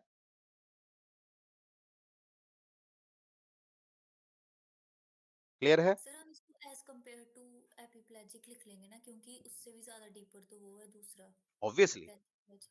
ऑब्वियसली, तो ऑब्वियसली कंपेयर आप किससे करेंगे? एपीपेलेजिक से। क्लियर हो गया सबको? Yes sir. चलो अब आगे जो पॉइंट लिखेंगे आप, लिखिए next point. Organisms, organisms in this zone, organisms in this zone have adapted to low light levels, to low light levels, ठीक है। और इसमें जैसे ये जो सामने आपको दिख रहा है, इसको क्या कहते हैं पता है आपको? Sir octopus? वाह, नहीं नहीं, नहीं, ऑक्टोपस नहीं है। श्रिम्प नहीं। शायद नहीं, कुछ भी। इसको कहते हैं स्क्वीड, स्क्वीड। SQUID, स्क्वीड, ठीक है, स्क्वीड। क्योंकि ज्यादातर यहाँ पर जैसे हम क्या कहते हैं, जैसे डीप फिश, ठीक है, यहाँ पर जैसे हम कहते हैं डीप सी फिश रहती हैं, डीप सी फिश, और एक स्पेसिफिकली इसका एक नाम आता है स्क्वीड। तो मैंने इसलिए आपको पिक्चर में क्या दिखा दिया, स्क्वीड। तो यहाँ पर स्पेशली आपने दो नाम लिख लेना, एक लिख देना deep sea fish, deep sea fish, comma squid, etcetera, ठीक है। हाँ सर, मैंने ये भी सुना ना कि ये जो स्क्वीड होता है ये मतलब अगर बॉडी को मतलब कि उसकी स्किन को अच्छे से झगड़ ले तो वो उसको मतलब वो उसके स्पॉट्स रह जाते हैं रेड रेड। ओके, नहीं इसका मुझे कोई आइडिया नहीं है। सर क्योंकि ये वो इनकी बॉडी ऐसी बनी होती है ना जो इनके वो है आगे से। मतलब कहीं ना कहीं आप कह सकते हो ये ऑक्टोपस फैमिली से है, पर ये ऑक्टोपस नहीं है, ठीक है। Yes sir. चलिए यहाँ तक अब एक बार फिर देख लेते हैं, मेसोपेलाजिक में हमने क्या पढ़ा है, कि ऑब्वियसली ये एपिपेलाजिक के नीचे है, और कंपैरेटिवली इसका कॉलम ज्यादा डीपर है, और कहीं ना कहीं इसमें जो सनलाइट है वो लिमिटेड है, और सनलाइट लिमिटेड होने की वजह से ऑब्वियसली यहाँ पर उस लेवल का आपको जो फोटोसिंथेसिस दिखता है वो तो होगा नहीं, तो कंपैरेटिवली डाइवर्सिटी यहाँ कम होगी, कंपैरेटिवली किससे? एपिपेलाजिक। और यहाँ पर कुछ एग्जाम्पल्स हमने देखे, वो एग्जाम्पल में सबसे पहला नाम आपने क्या रखना है, स्क्वीड का। किसका? स्क्विड। Squid squid. का, ठीक है। क्लियर हो गया सबको? जी सर। Akshita ma'am, are you there? Yes sir. समझ में आ रहा है ना? Yes sir. नेक्स्ट देखो, बैथीपेलेजिक, जिसे मिडनाइट जोन भी कहते हैं, है ना, क्योंकि दो ऊपर दो नीचे। देखो बैथीपेलेजिक कहाँ पर आ रहा है, दो ऊपर दो नीचे, तो इसे क्या कह देते हैं? मिडनाइट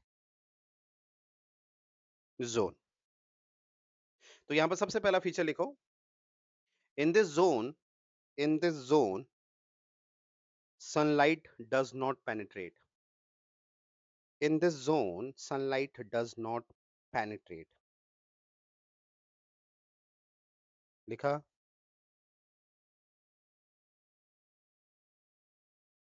यस सर। और आगे लिखेंगे नेक्स्ट पॉइंट,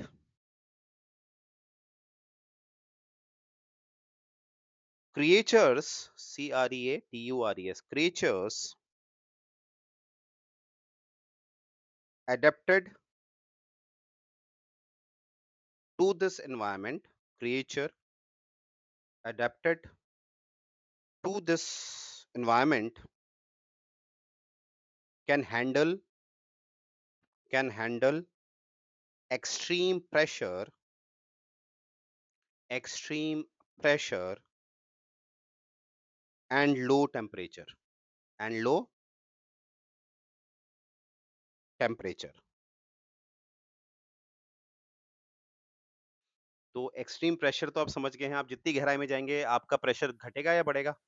सर क्योंकि सनलाइट वो पहुंचेगी नहीं ना वहां तक, तो लो प्रेशर ही रहेगा। नहीं नहीं नहीं नहीं नहीं, यहाँ पर प्रेशर का मतलब सनलाइट से हुआ या वाटर से? वाटर से। हाँ, आपके सर पे मैंने 10 लीटर की बाल्टी रख दी तो आप कहोगे सर मजा आ रहा, वहीं पे मैंने 100 लीटर की रख दी, क्या होगा? सर मर जाएंगे। नहीं नहीं, ऐसा नहीं होगा, हम रखेंगे ही नहीं। पर आपको समझ में आया प्रेशर कैसे बढ़ रहा है? हाँ।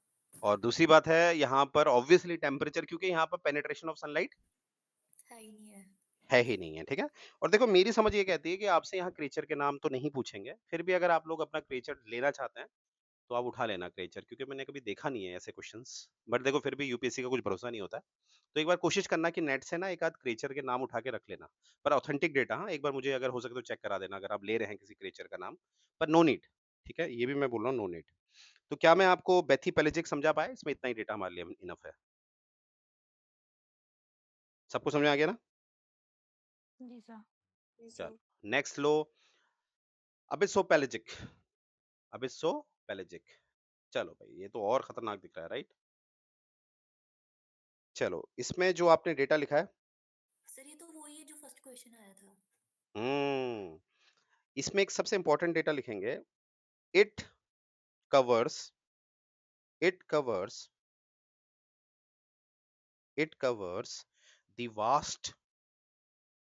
वास्ट कॉमा, लिख रहा हूं मैं यहाँ पर, abyssal, ABYSSAL, abyssal plains, plains, PLAINS, abyssal planes.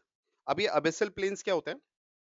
ये आपके समुद्र सतह के जो नीचे प्लेन होगा ना, कोई भी यार समुद्र होगा उसकी एक लिमिट तो होगी ना। जैसे ये समुद्र है, ठीक है, ठीक है, इस तरह से मान लो ये समुद्र है, ठीक है, ये समुद्र है ना, तो ये वाली जो लाइन है ये आप इसका एबेसल प्लेन होता है। क्या होता है?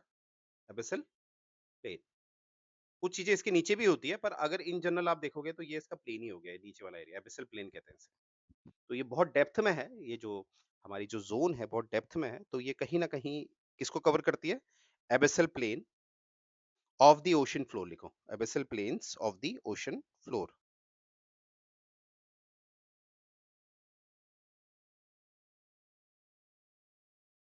हो गया? लिख लिया आप लोगों ने?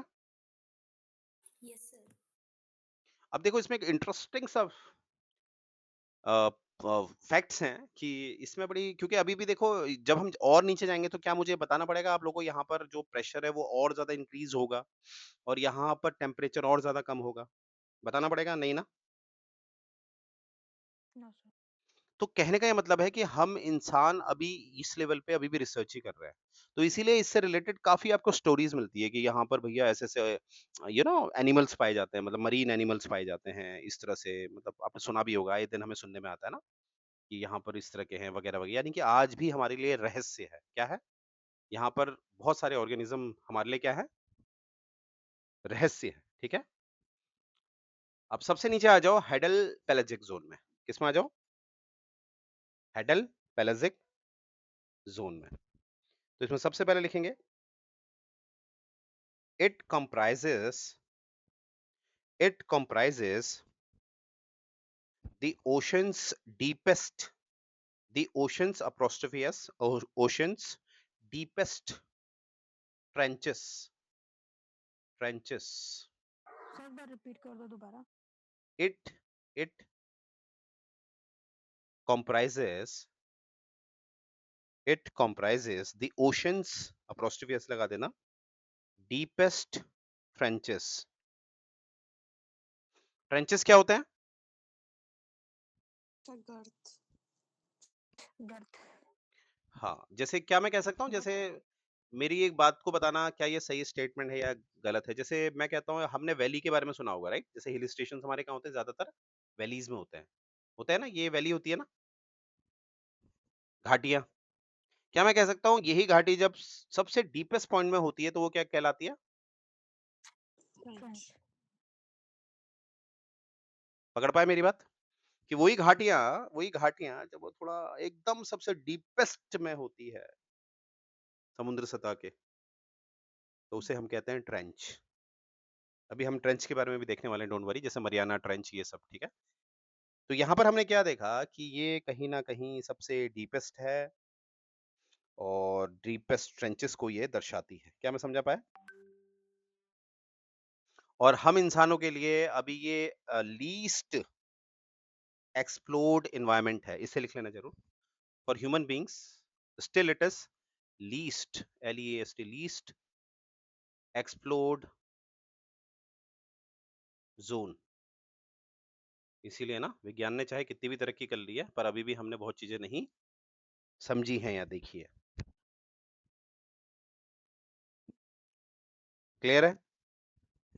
जैसे कहीं पर मैं एक डॉक्यूमेंट्री पढ़ रहा था तो उसमें लिखा था कि भैया यहाँ पर कुछ ऐसे, मतलब इंसानों को ज्यादा यहाँ इंटरफेयर नहीं करना चाहिए, क्योंकि यहाँ पर कुछ ऐसे ऐसे जीव हैं जो अगर ऊपर आ गए तो बड़ी गड़बड़ हो जाएगी। तो इस तरह के भी एक देखना, यूट्यूब में है वो, शायद डालना उसको ना, तब आपको मिलेगा। क्लियर है यहाँ तक?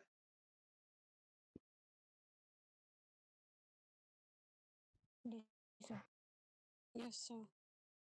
तो इस तरह से आपने देखा, सबसे पहले एपी पैलेजिक हो गया, मिसोपैलेजिक हो गया, बेथीपैलेजिक हो गया, आपका बेसोपैलेजिक हो गया, और आपका हेडल पैलेजिक जोन हो गया। सबसे नीचे ये है। अब देखो, प्री के लिए आपने इसकी जरा क्रोनोलॉजी याद कर लेनी है अच्छी तरह, और आपको ये भी याद रखना है कि भैया सबसे ज्यादा पेनिट्रेशन कहाँ होगा और पेनिट्रेशन कहाँ से नहीं होने लगता है।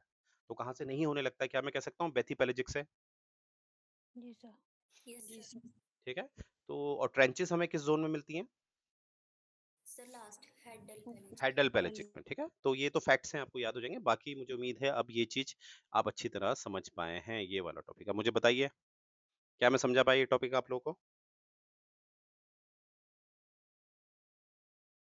अब देखो, यस। ये जो आपने टॉपिक देखा, अब इसमें देखो ये याद रखना, चाहे ये कोई भी जोन है, ये आपस में इंटरकनेक्टेड है। अब मैंने हमेशा कहा है आपको कि कभी भी कोई चीज इंटरकनेक्टेड होती है तो जरूर उसके पीछे कुछ ना कुछ लॉजिक होता है।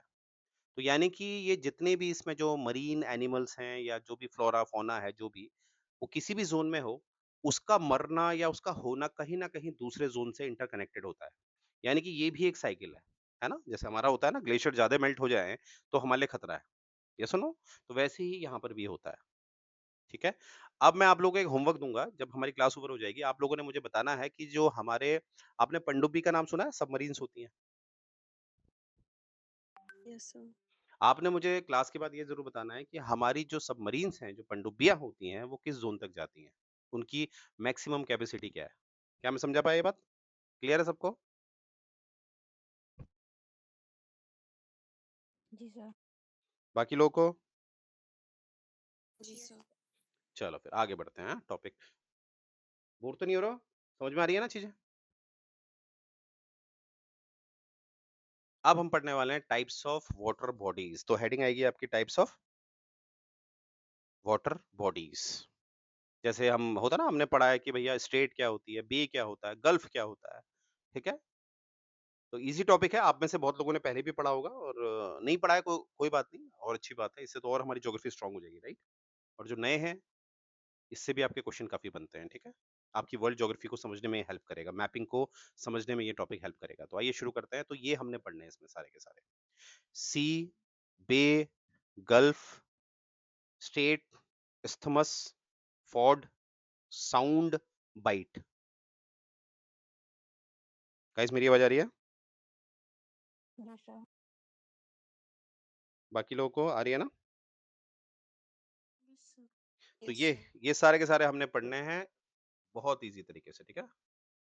चलिए, तो शुरुआत हम कहाँ से करेंगे? सी से। कहां से करेंगे? सी से, ठीक है। तो सी में सिंपल सा डेटा लिखेंगे। मैं अब देखो लिखना तो पड़ेगा थोड़ा बहुत, तो लिखना शुरू करें। एक लाइन लिखा रहा हूं बस। लिखेंगे a sea is a body of saline water. A sea is a body of saline water, comma, enclosed by land. Enclosed by land. और एक एग्जाम्पल डाल दो, अरेबियन सी डाल दो। एग्जाम्पल अरेबियन सी। तो सी क्या होती है? ये एनक्लोज्ड होती है बाय दी लैंड। एनक्लोज्ड यानी कि इसको कहीं ना कहीं बंद किया जाता है लैंड के द्वारा। क्या मैं समझा पाया? यही एक फर्क हो जाता है सी और ओशन में। यस और नो? जी सर। तो एक बार फिर देखते हैं, सी क्या है? Sea is a body of saline water. इसमें कैसा वाटर होता है? Saline, saline. Which is enclosed by the land. तो ये आपकी एक डेफिनेशन है सी की, ठीक है। ऑथेंटिक डेफिनेशन है, तो हमेशा यही लिखना है सी में। आगे बढ़ते हैं। बे। बे, देखो बे। अच्छा, यहाँ पर एक बात बता दूं, जैसे आप लोग को ना, जैसे ये एक हमने जब पढ़ा था, जब मुंह इतना है तो वो बे हो गया, और जब मुंह ऐसे हो गया, ज्यादा स्टीप हो गया, तो वो गल्फ हो गया, ठीक है।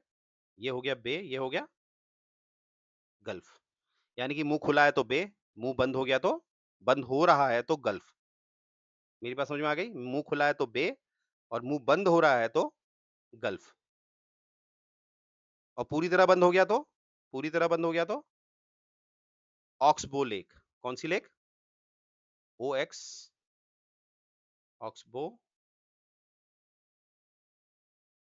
लेक। ऑक्सबो लेक कहते हैं ना। तो बे, बे की डेफिनेशन लिखेंगे थोड़ा सा। बोलूं? सर सी में बस वही लिखा है।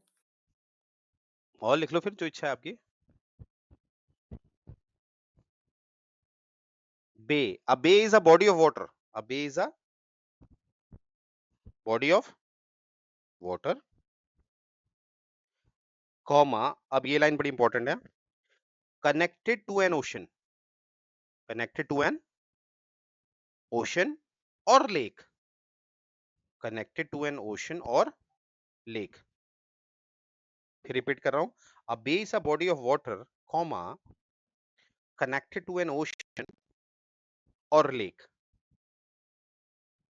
अब यहां पर जो ओशन मैंने लिखा है, इसको अंडरलाइन करो। एग्जैक्टली यहां पर ओशन का मतलब हो गया सी। ओशन का मतलब क्या हो गया? सी। अब आप कहोगे सर फिर आपने ओशन क्यों लिखा है? क्योंकि मैं इसको एक वाइड एंगल से देख रहा हूं, बहुत ऊपर से देख रहा हूं, तो ऊपर से देखने में मुझे ओशन दिखते हैं। तो उस एंगल से मैंने यहां पर क्या लिखा है आपको? ओशन। क्या लिखा है? ओशन।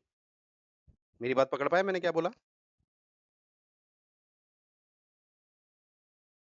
गाइस मेरी आवाज आ रही है? हेलो? जी सर। जी सर।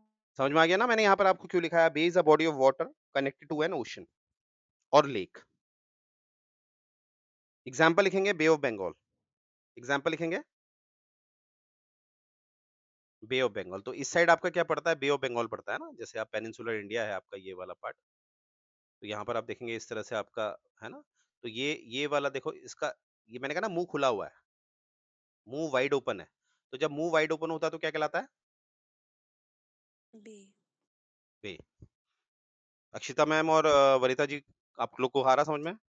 यस तो सर। मेरे को क्वेश्चन वाला पॉइंट वापस बता दो। हाँ, मैंने कहा जैसे यहाँ पर आप कहोगे थ्योरी में ओशन लिखा हुआ है, तो आपको आपके मन में आना चाहिए सर ये तो सी होना चाहिए। क्या होना चाहिए? सी। मैंने कहा बिल्कुल सी होगा, होना चाहिए सी। बट मैं इसको ना बहुत पीछे से देख रहा हूँ, ऊपर से वाइड एंगल से देख रहा हूँ, ऊपर जाके देख रहा हूँ। तो मुझे ऊपर जब मैं वाइड एंगल से देखता हूँ तो मैं सी को रिप्लेस कर देता हूँ ओशन से, क्योंकि मुझे क्या दिख रहा है? ओशन। क्या दिख रहा है? ओशन। ओशन। तो उस हिसाब से यहाँ पर ओशन लिख दिया है। अब क्लियर है अक्षिता जी?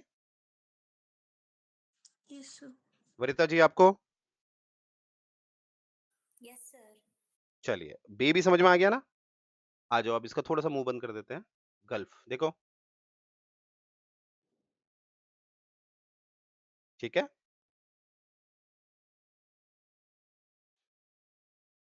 समझ में आ रहा है आप लोगों को?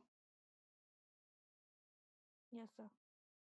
तो अगर आप इसको एक एंगल से और देखोगे ना, जैसे मैंने अभी आपको बताया बे, अगर आप ध्यान से देखोगे इसमें आपको ना बहुत सारे बे भी दिख सकते हैं। देखो एक ये ऐसे एक बे, दो ये वाला बे एक हो गया, ये वाला बे दो हो गया, ऐसे करते करते एक और बे दिखेगा तीन, ठीक है, ऐसे ऐसे करते एक और बे दिखेगा चार, इस तरह से एक और बे दिखेगा पांच। इस तरह से क्या होता है हमें इवेंचुअली क्या दिखता है, ये इस तरह का शेप दिखता है इसका। अगर इसका शेप छोटा कर दूं थोड़ा तो इसका शेप कैसा दिखता है, मुंह बंद हो रहा है, क्योंकि इसमें काफी बे एक साथ आ जाते हैं। अगर इसमें काफी बे एक साथ आ रहे हैं तो ऑब्वियसली क्या मैं कह सकता हूँ, इसका साइज की अगर हम बात करें, गल्फ ऑफ बे की साइज की बात करें, तो मैं कह सकता हूँ गल्फ का size is greater than bay, कह सकता हूँ। Yes sir. Absolutely. Yes sir. चलो अब इसकी थ्योरी लिखेंगे। A gulf is a huge bay, a gulf is a huge bay that a gulf is a huge bay that is an ocean. Sir huge way. Bay bay, huge bay that is an ocean, sir that. that is an an ocean. ocean or sea, ocean or sea arm, arm, arm. Stop. Ocean और सी arm. अब देखो arm, देखो अगर मैं ये समझ लो, मैं अपनी फोटो दिखा रहा हूँ आपको, ठीक है, बहुत प्यारी फोटो है मेरी, ये मेरे को ये समझ लो मैं हूँ, ठीक है, और आर्ट के कंपटीशन में तो मुझे वो मिला था प्राइज, ठीक है। ये देखो ये क्या है, मेरे है ना, मेरे पतले से हाथ हैं, देखो ये बाइसेप्स कहते हैं इसको। तो देखो अगर मैं इस एंगल से देखूंगा, सॉलिड एंगल से देखूंगा, सॉलिड एंगल से देखूंगा, जैसे ये वाला एंगल है एक्स, ये यहाँ पर हमें बे दिख रहा है, यस और नो। तो ये आपको दिख रहा है, अगर मैं इस एंगल से देखूंगा अपने बॉडी के पार्ट के हिसाब से, तो ये मेरा आर्म बन जाएगा। क्या बन जाएगा? आर्म। तो अगर हम देखें कि आर्म की बात की जाए, यानी कि मैं लैंड एंगल से देखूं, लैंड एंगल से, तो ये क्या बन जाते हैं, ओशन के क्या बन जाते हैं, ये आर्म्स बन जाते हैं, ठीक है। सी आर्म्स कहते हैं इनको, या ओशन आर्म्स कहते हैं। अब मैं क्यों बता रहा हूँ ये बातें, क्योंकि कभी कभी आ जाता है भैया, ओशन आर्म्स किसे कहते हैं, सी आर्म किसे कहते हैं। तो you have your answer, bay. Bay is not the right answer, gulf is the right answer. अब आगे इसमें लिखेंगे, अब ये तो क्या बताना पड़ेगा, जैसे गल्फ ऑफ मैक्सिको लिख दो, एग्जाम्पल में क्या लिख दो, गल्फ ऑफ मैक्सिको। तो एक बार क्विक रिवीजन करते हैं। सी आपको पता है, बे आपको पता चल गया है, और गल्फ आपको पता चल गया। और गल्फ और बे का एक आपस में रिलेशनशिप है कि गल्फ इज लार्जर देन बे। अब स्टेट तो मुझे लगता नहीं आपको बताना पड़ेगा, क्योंकि आप जानते हैं स्टेट को देखने के दो तरीके होते हैं, एक वाटर बॉडी के हिसाब से और एक लैंड मास के हिसाब से। तो हम स्टेट को क्या कहते हैं, ये बहुत बड़े लैंड मासेस को अलग करता है, और वाटर बॉडी के हिसाब से कहते हैं कि हम बहुत बड़े वाटर बॉडीज को ये यूनाइट करता है। तो हमेशा ये एक चैनल बनाएगा, और इस चैनल में कौन जाएगा, पानी। कौन जाएगा? पानी। तो स्टेट की डेफिनेशन आप लिखेंगे या हो गया? It separates two land masses. Separate क्या, सेपरेट क्या करता है, लैंड मासेस को, और जॉइंट किसे करता है, वाटर बॉडीज को। चलो अब मैं एक ऐसी आप लोगों से पूछना चाह रहा हूँ, ये सिंगापुर के नीचे कौन सी स्टेट है? Malacca. Very good, Malacca strait of strait. Malacca. Absolutely, very good. Bering strait कहां पर है, बेरिंग स्टेट, BERING,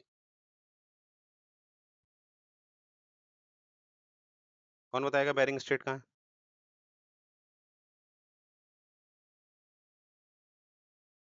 अपने मैप से सारे के सारे स्टेट याद करना शुरू करें, ठीक है, जिनका 2025 में अटेम्प्ट है, स्टेट पढ़ना शुरू करें, राइट। नेक्स्ट आ जाओ, इस्थमुस, ठीक है। इस्थुमस क्या है, देखो इस्थुमस वहां पर स्टेट था चैनल पे, यहाँ पर लैंड होता है बस। इस्थुमस क्या है, बिल्कुल स्टेट का अपोजिट है। स्टेट में क्या घुस जाता है, पानी, और यहाँ पर क्या हो जाता है, वहां पर दो वाटर बॉडीज कनेक्ट होती है। इस्थुमस में उल्टा हो जाता है, यहाँ पर दो लैंड मासेस कनेक्ट होते हैं। और दो वाटर बॉडी क्या हो जाते हैं? सेपरेट। Separate. तो इस्थुमस बिल्कुल इसका अपोजिट है, तो क्या मुझे लिखाना पड़ेगा? तो इस्थुमुस, एक एग्जांपल लिख लो, isthmus of Panama, PANAMA, isthmus of Panama. और इस्थुमुस में ये भी लिख लेना, अपोजिट ऑफ स्टेट।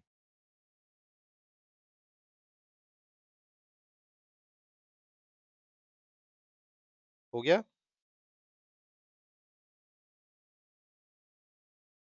सर कौन कौन से बोल रहे? Panama, isthmus of Panama.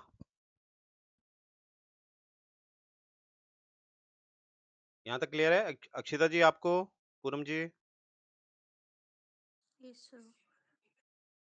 चलो गुड, आगे बढ़े।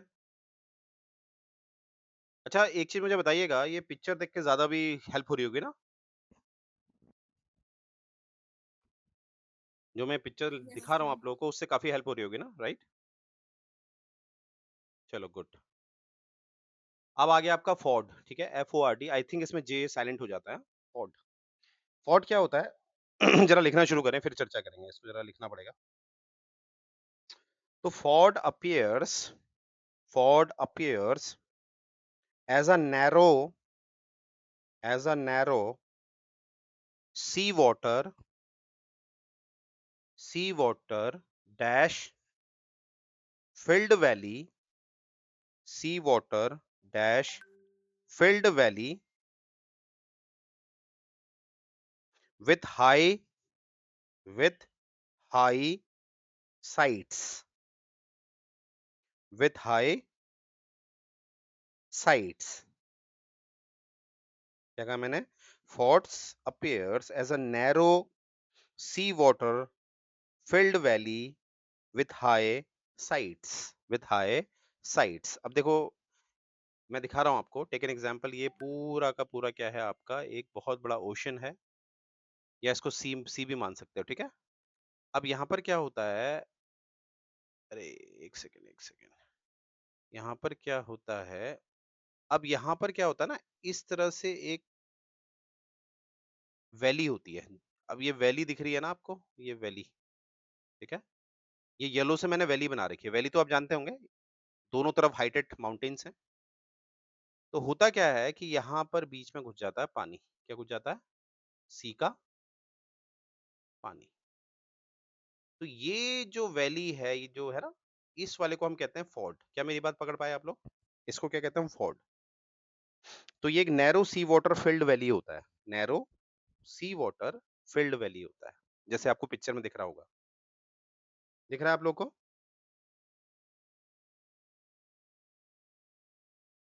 दिख रहा है गाइस? Yes, sir. जी सर। ठीक है, ये चीज याद रखना। बाकी लोग को, अक्षिता जी और वरिता जी को? से एक बार फिर से बताना। देखो ये बहुत बड़ा, यहाँ पर देखो ये बहुत बड़ा सी, मान लो इसको सी है ना, और ये येलो से मैंने बना रखा है वैली। दोनों तरफ पहाड़ है, ये ऊंचे ऊंचे। ऑब्वियसली पानी एक्सेस कर जाता है, पानी बीच में चला जाता है, तो पानी बीच में चला गया तो ये वाला एरिया कहलाएगा फोर्ट, जो वैली के चार है ना, बीच में पानी है और चारों तरफ वैली है, पतली स्टीप होती है, नैरो होती है।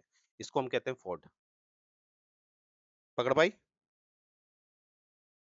Yes sir. तो इसकी स्पेशलिटी क्या है फोर्ट की? एक तो नैरो होते हैं, और इसमें वाटर, रिवर वाटर फिल्ड नहीं होता है। इसमें कौन सा वाटर फिल्ड होता है? Sea water. तो ये ऐसी वैली है, जैसे आपके जैसे नॉर्थ इंडिया में हम लोग रहते हैं, तो हमारे लिए ज्यादातर जो वैलीज होती है, उसमें जो नदियां होती हैं वो रिवर वाटर की होती है। पर फोर्ड में क्या होता है? फोर्ड में ऑब्वियसली फोर्ड ज्यादातर कहाँ होंगे? ये घाटियां कहाँ होंगी? समुद्र के पास ही होंगी। तो सिंपल से ऐसे भी याद रख सकते हो, फोर्ड क्या होता है? समुद्र के पास होने वाली घाटियां। तो उसमें जो पानी होगा वो हमेशा सलाइन होगा। क्या होगा? सलाइन। Saline. सबको समझ में आ गया? चलो नेक्स्ट है आपका साउंड। तो इसको लिखेंगे पहले, फिर मैं बताऊंगा, कहीं कहीं हमें कंफ्यूजन ना हो जाए। तो पहले थ्योरी लिख लेते हैं साउंड की, मैं बोलने जा रहा हूँ। It is a big it is a big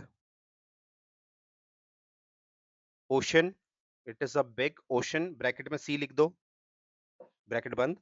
it is a big ocean, bracket में sea, inlet, inlet that is wider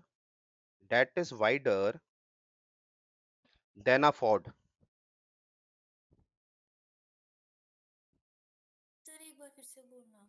It is a big ocean inlet that is wider than a ford. That is wider than a ford.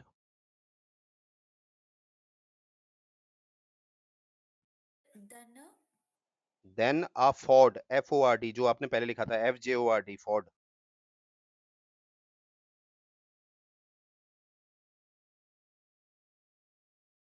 हो गया? Yes sir. अब ध्यान से देखो, उस वाला रुको, वो वाली स्लाइड है भी। अच्छा, ये मिट गई ना। जैसे मैंने फोर्ड में कुछ इस तरह का डायग्राम बनाया था, इस तरह से ना, और बीच में मैंने इस तरह से ये वैली बना दी थी, ठीक है, ये वैली बना दी थी, ठीक है, और बीच में जा रहा है पानी, इस तरह से दिखाया था ना, ये बीच में है पानी, इसको हम कहते हैं फोर्ट। क्या कहते हैं? फोर्ट। अब इसी चीज को आपने क्या कर देना है, थोड़ा वाइडर बना देना है, यानी कि इसमें भी क्या है, इस तरह से एक तरफ वैली ये होगी और थोड़ा दूर पे वैली होगी, तो बीच में जो पानी है, देखो ये पानी समुद्र का बीच में है, ठीक है, ये हमारे हो गए, एक तरह से आप इनको हिल्स कह सकते हैं, ठीक है, और बीच में क्या जा रहा है? पानी। तो यहाँ पर देखो, फोर्ट से ज्यादा चौड़ा है ये, इसकी चौड़ाई बहुत ज्यादा होती है, ठीक है, कंपैरेटिवली। तो चौड़ाई ज्यादा होने की वजह से इसका एक वैली वाला सिस्टम हमें दिखता ही नहीं, क्योंकि देखो चौड़ाई कम होती है तभी वो घाटी लगती है, चौड़ाई जब ज्यादा हो जाती है तो यहाँ पर आपको बीच में आइलैंड्स भी दिख सकते हैं। क्या दिख सकते हैं? बीच में आपको आइलैंड्स भी दिख सकते हैं, और अगर ये आइलैंड्स होंगे, ठीक है, तो ये जो साइड में आपके ये हिल रेंजेस है ना, ये वाली है, तो यहाँ पर आपको ऐसा दिखेगा कि आपको जब आप इस आइलैंड से आप इस माउंटेन्स को देखेंगे, माउंटेन रेंजेस को देखेंगे या हिल रेंजेस को देखेंगे, तो आपको ऐसा लगेगा कि ये वाला एरिया कोस्टल एरिया है। ये वाला एरिया क्या है? कोस्टल एरिया, क्योंकि आपको पता ही है लैंड और ओशन के बीच वाला एरिया कोस्टल एरिया होता है। कैसा होता है? Coastal area. तो ये वाला एरिया इसका काफी वाइड होता है, वाइड होने के चक्कर में ये वैली दिखता ही नहीं है। जब आप यहाँ होंगे तो आपको लगेगा ये वैली है ही नहीं, ये तो एक आइलैंड है। क्या है? यहाँ खड़े हो जाएंगे तो आइलैंड लगेगा, और चारों तरफ आपको, दोनों तरफ आपको क्या दिखेगा कि ये कोस्टल एरिया है। कैसा एरिया है? Coastal area. जैसे वो पिक्चर आपको मैंने दिखा रखी है, देखो आप समझ लो बीच में खड़े हो, तो आज अब आपको क्या दिख रहा है? साइड में क्या दिख रहा है? जैसे मैंग्रोव होता है ना, मैंग्रोव, कोस्टल एरियाज, इस तरह का आपको दिखता है। क्या मेरी बात पकड़ पाए? नहीं आया समझ में? यस सर, क्लियर है। Yes sir. ठीक है, बाकी लोगों को समझ में आ गया? तो इन शॉर्ट क्या सीखा आपने? जो साउंड है उसकी चौड़ाई फोर्ट से ज्यादा होती है। साउंड की चौड़ाई किससे ज्यादा होती है? फोर्ट से। ठीक है, तो चौड़ाई ज्यादा होने के चक्कर में क्या होता है, हमें ये वैली तो कम दिखाई देता है, ऐसा कोस्टल एरिया जैसा जैसे जैसा दिखाई देता है। Right, done? यहां तक समझ में आ गया?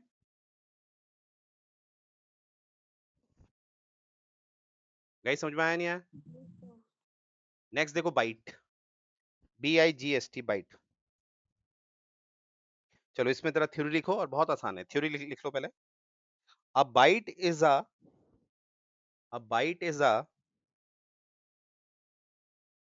shallower, SHALLOWER. A bite is a shallower version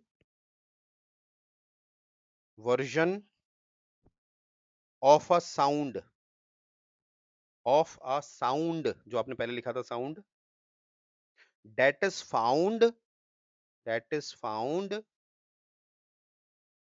near an ocean,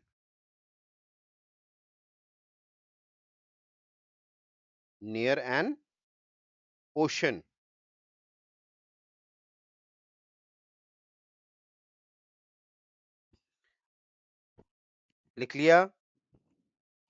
yes sir.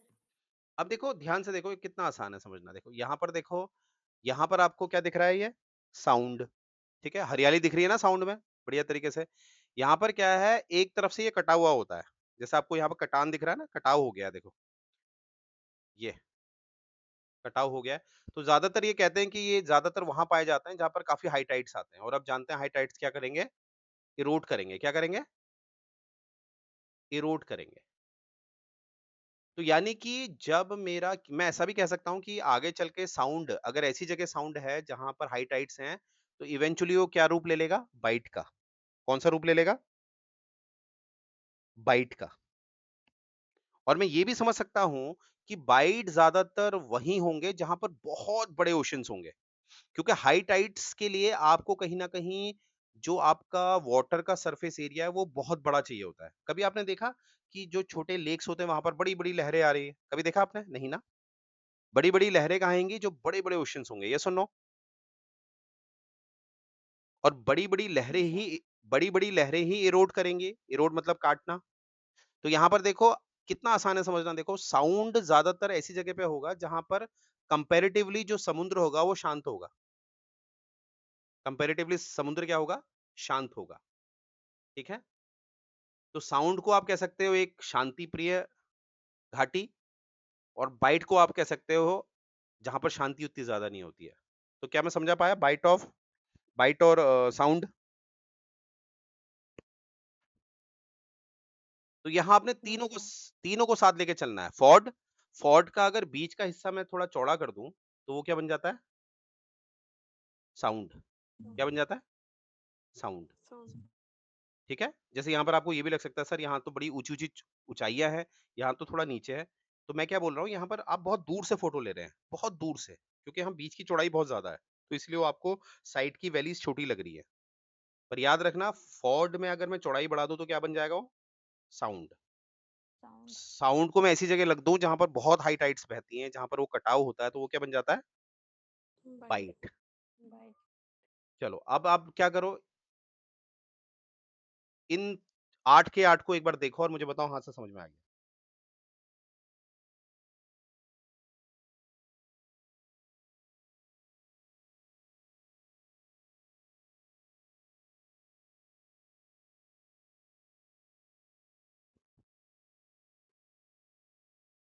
Sir आपने बाइट की एग्जांपल दी कोई? बाइट का एग्जाम्पल लिख दो यार। अभी मुझे याद नहीं है यार, देखना वो नेट से निकाल लेना। वैसे भी आप नहीं मेरे सर, लिए कॉन्टिनेंट देखो ये, ऑस्ट्रेलिया वाला कॉन्टिनेंट नहीं है। नहीं नहीं ऐसे ना नेट से निकाल लेना, क्योंकि देखो आप लोग मेरे, आपको मैंने बताया ना, आपको मेरी जरूरत है कॉन्सेप्ट्स के लिए। फैक्ट तो आप गूगल से निकाल लेना, और हो सके तो पिक्चर जरूर देखना बाइट कहाँ कहाँ पर है। बस मैं ये चाह रहा हूँ कि ये कॉन्सेप्ट सारे क्लियर हैं आपके, क्योंकि आपके मेंस के क्वेश्चन देखो, define the difference between fjord and sound, what is the difference between isthmus and strait, इस तरह के मेंस के क्वेश्चन है आपके। तो आप समझ रहे हैं? मुझे अब ये बताइए कॉन्सेप्ट क्लियर है नहीं, ये बताइए, क्योंकि फैक्ट्स तो मैं भी थोड़ा याद नहीं मुझे भी। अच्छी तरह देखिए और बताइए कॉन्सेप्ट क्लियर है या नहीं है। तो खासकर मुझे लग रहा है आप लोगों के लिए जो नया है वो आई गेस यहाँ से होगा। ये एम आई राइट और रॉन्ग? क्योंकि ये इंडिया में नहीं दिखाई देते हैं। ये इंडिया में ये अच्छी तरह दिखाई देते हैं, इसलिए मुझे लगता है आप लोग कंफर्टेबल होंगे। ये सुनो, ये जो नीचे वाला है इसमें आपने ज्यादा ध्यान देना है।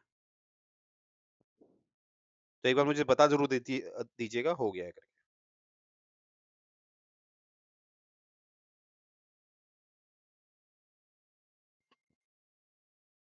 सर हो गया। हो गया? Done sir. चलो अब एक क्विक रिवीजन मारते हैं, फिर क्लास को ऑफ करते हैं। ठीक है। तो हमने आज क्या पढ़ा? ये क्वेश्चन, अच्छा इस क्वेश्चन को अब दोबारा देखो, थोड़ा समझ में आ रहा है?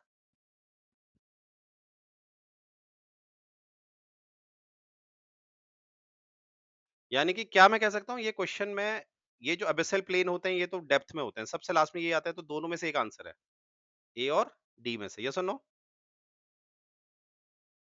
क्योंकि आपने लैंड टू ओशन जाना है। क्या जाना है? Land to ocean. तो आपके ऑब्वियसली जो अबिसल प्लान है, प्लेन्स हैं, ये सबसे लास्ट में आएंगे, तो इतना तो श्योर है बी और सी तो नहीं होंगे। एग्री करते हैं मेरी बात से? Yes sir. जी सर। Yes sir. ठीक है। अब क्वेश्चन है कि अभी आपने ये नहीं पढ़ा है ना, ये नहीं पढ़ा है, तो अभी आंसर एकदम निकलेगा नहीं, पर एक बात तो समझ डी में आ रही होगी। कट आएगा। है? डी। हाँ, पर आपने बिना, मैंने क्या था, सबसे खतरनाक प्रॉब्लम क्या होती है, मैं ओपनली कह रहा हूँ, किसका सिलेक्शन नहीं होगा? उसका सिलेक्शन नहीं होगा जिसके कॉन्सेप्ट क्लियर नहीं है, तब भी वो आंसर क्या निकाल रहा है। नहीं मेरे, सर, वो शेल्फ स्लोप और राइज को देख के पता चला मैं था। आपको टारगेट ही नहीं कर रहा हूँ, मैं जनरल बात कर रहा हूँ। मैं कह रहा हूँ इन चीजों से बच के रहना। आपके आंसर हमेशा किसके बाद आने चाहिए? कॉन्सेप्ट्स के बाद। इसीलिए मैं अभी डिस्कस नहीं कर रहा हूँ क्योंकि अभी हमने ये नहीं पढ़ा है। पर फिर भी वरिता जी आपने आंसर बिल्कुल सही दिया है, D is the right answer. पर मेरा आप सबसे एक क्वेश्चन है कि अब थोड़ा सा पहले के मुकाबले अब थोड़ा कंफर्टेबल हुआ इसमें, थोड़ा सा कंफर्ट जोन आ रहा यस सर। है ना? तो यही मैं हमेशा कहता हूँ सबसे कि it's not about complicated, it's about हमने वो पढ़ा नहीं है अच्छी तरह। जब हम पढ़ते हैं तो सब कुछ क्या बनने लगता है? इजी। ठीक है, चलो क्विक रिवीजन। यहाँ पर मैंने आपको एक बहुत अच्छी पिक्चर दिखा रखी है, ये पिक्चर पे ध्यान देना है आपने, और यहाँ पर आपने देखना है कि एटमॉस्फेयर क्या है, हाइड्रोस्फेयर क्या है, बायोस्फीयर क्या है और जियोस्फीयर क्या है। फिर हमने ओशन को कितने में डिवाइड किया है? 5 में। और हमने यहाँ एक फंडा सीखा था, पैसा। क्या सीखा था? पैसा। फिर हमने यहाँ प्रिंसिपल कंपोनेंट को देखा, सी वाटर को। तो खासकर हमने इसको देखा कि प्रिंसिपल कंपोनेंट क्या क्या है। सैलिनिटी है, गैसेस है, न्यूट्रिएंट्स हैं, ट्रेस एलिमेंट्स हैं, ऑर्गेनिक मैटर्स हैं। खासकर सैलिनिटी में हमने एक चीज सीखी है कि एवरेज क्या है? 35 parts per thousand। गुड। फिर ये हमने सैलिनिटी मैंने बता ही दिया, इसके काफी रीजंस होते हैं, ठीक है, वो हमने देखे ही हैं, राइट। फिर गैसेस में हमने बात करी, न्यूट्रिएंट्स में हमने बात करी, ट्रेस एलिमेंट्स में हमने बात करी, ऑर्गेनिक मैटर्स में हमने बात करी। फिर ये है ओशनिक जोन्स, ठीक है। जैसे यहाँ पर देखो, हाँ जी, हाँ जी, सर इसकी जो सैलिनिटी आपने बताई ना 35, हाँ हाँ। सर एक बार ये चेक कर लेना। क्यों? सर ऐसे ही शायद मुझे लग रहा है थोड़ी ऊपर नीचे है। देखो आप समझे नहीं, वो उसके आगे लिखा है एवरेज। क्या लिखा है? एवरेज। और आप खुद दिमाग लगाओ, एक्यूरेसी कभी हो सकती है, नो सर एवरेज में कभी एक्यूरेसी हो सकती है। आप मुझे खुल के बोलो ना क्या है, जरूरी थोड़ा कि हमेशा मैं ही सही हूँगा। आप मुझे नहीं बताओ आप क्या सर, कह रही हो। मैं बोल रही थी कि वो वेरी भी तो कर सकती है ना। मैं एग्री करता हूँ, पर हमारे एक नोट्स होते हैं ना। देखो अगर मैं किसी के आगे एवरेज लगा देता हूँ 35, तो ये तब तक सही होगा जब ये 30 और 40 होगा। इसे कोई गलत कर ही नहीं सकता क्योंकि मैंने आगे क्या लगा दिया। एवरेज, हाँ। तो फिर तो फिर ठीक है। या हम एक अप्रॉक्स वर्ड लगा देते हैं। क्या लगा देते हैं? अप्रोक्स। तो आप समझो, ऐसा ऐसा नहीं होता भाई। मेंस में ऐसा थोड़ा चेक करते हो कि वो आपने वो ये देखना चाहते हैं आपके कॉन्सेप्ट्स कितने क्लियर है, राइट। चलो आगे देखो। अब हमने ये देखा था, क्योंकि अभी मैंने सिर्फ आपको क्या पढ़ाया है, एबिसल प्लेन्स। क्या पढ़ाया है हमने देखा था, और हेडल तो इससे भी नीचे है, ठीक है। और यहाँ पर देखो ये सीरीज आपको दिख रही है, सबसे ऊपर क्या है? शेल्फ। फिर स्लोप। शेल्फ के बाद क्या है? स्लोप। स्लोप के बाद क्या है? एबिसल। और सबसे नीचे क्या है? हेडल। फिर हमने इसमें देखा था कि पेनिट्रेशन कहाँ कहाँ जोन्स देखे थे हमने। पर इससे पहले देखो क्वेश्चन देख लेते हैं। ये देखो, तो सबसे पहले क्या है? शेल्फ क्या है? फिर क्या है? स्लोप। एक्सेल।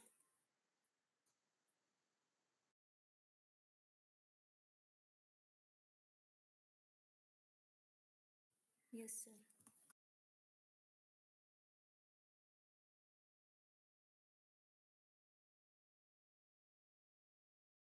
सर आपकी आवाज नहीं आ रही।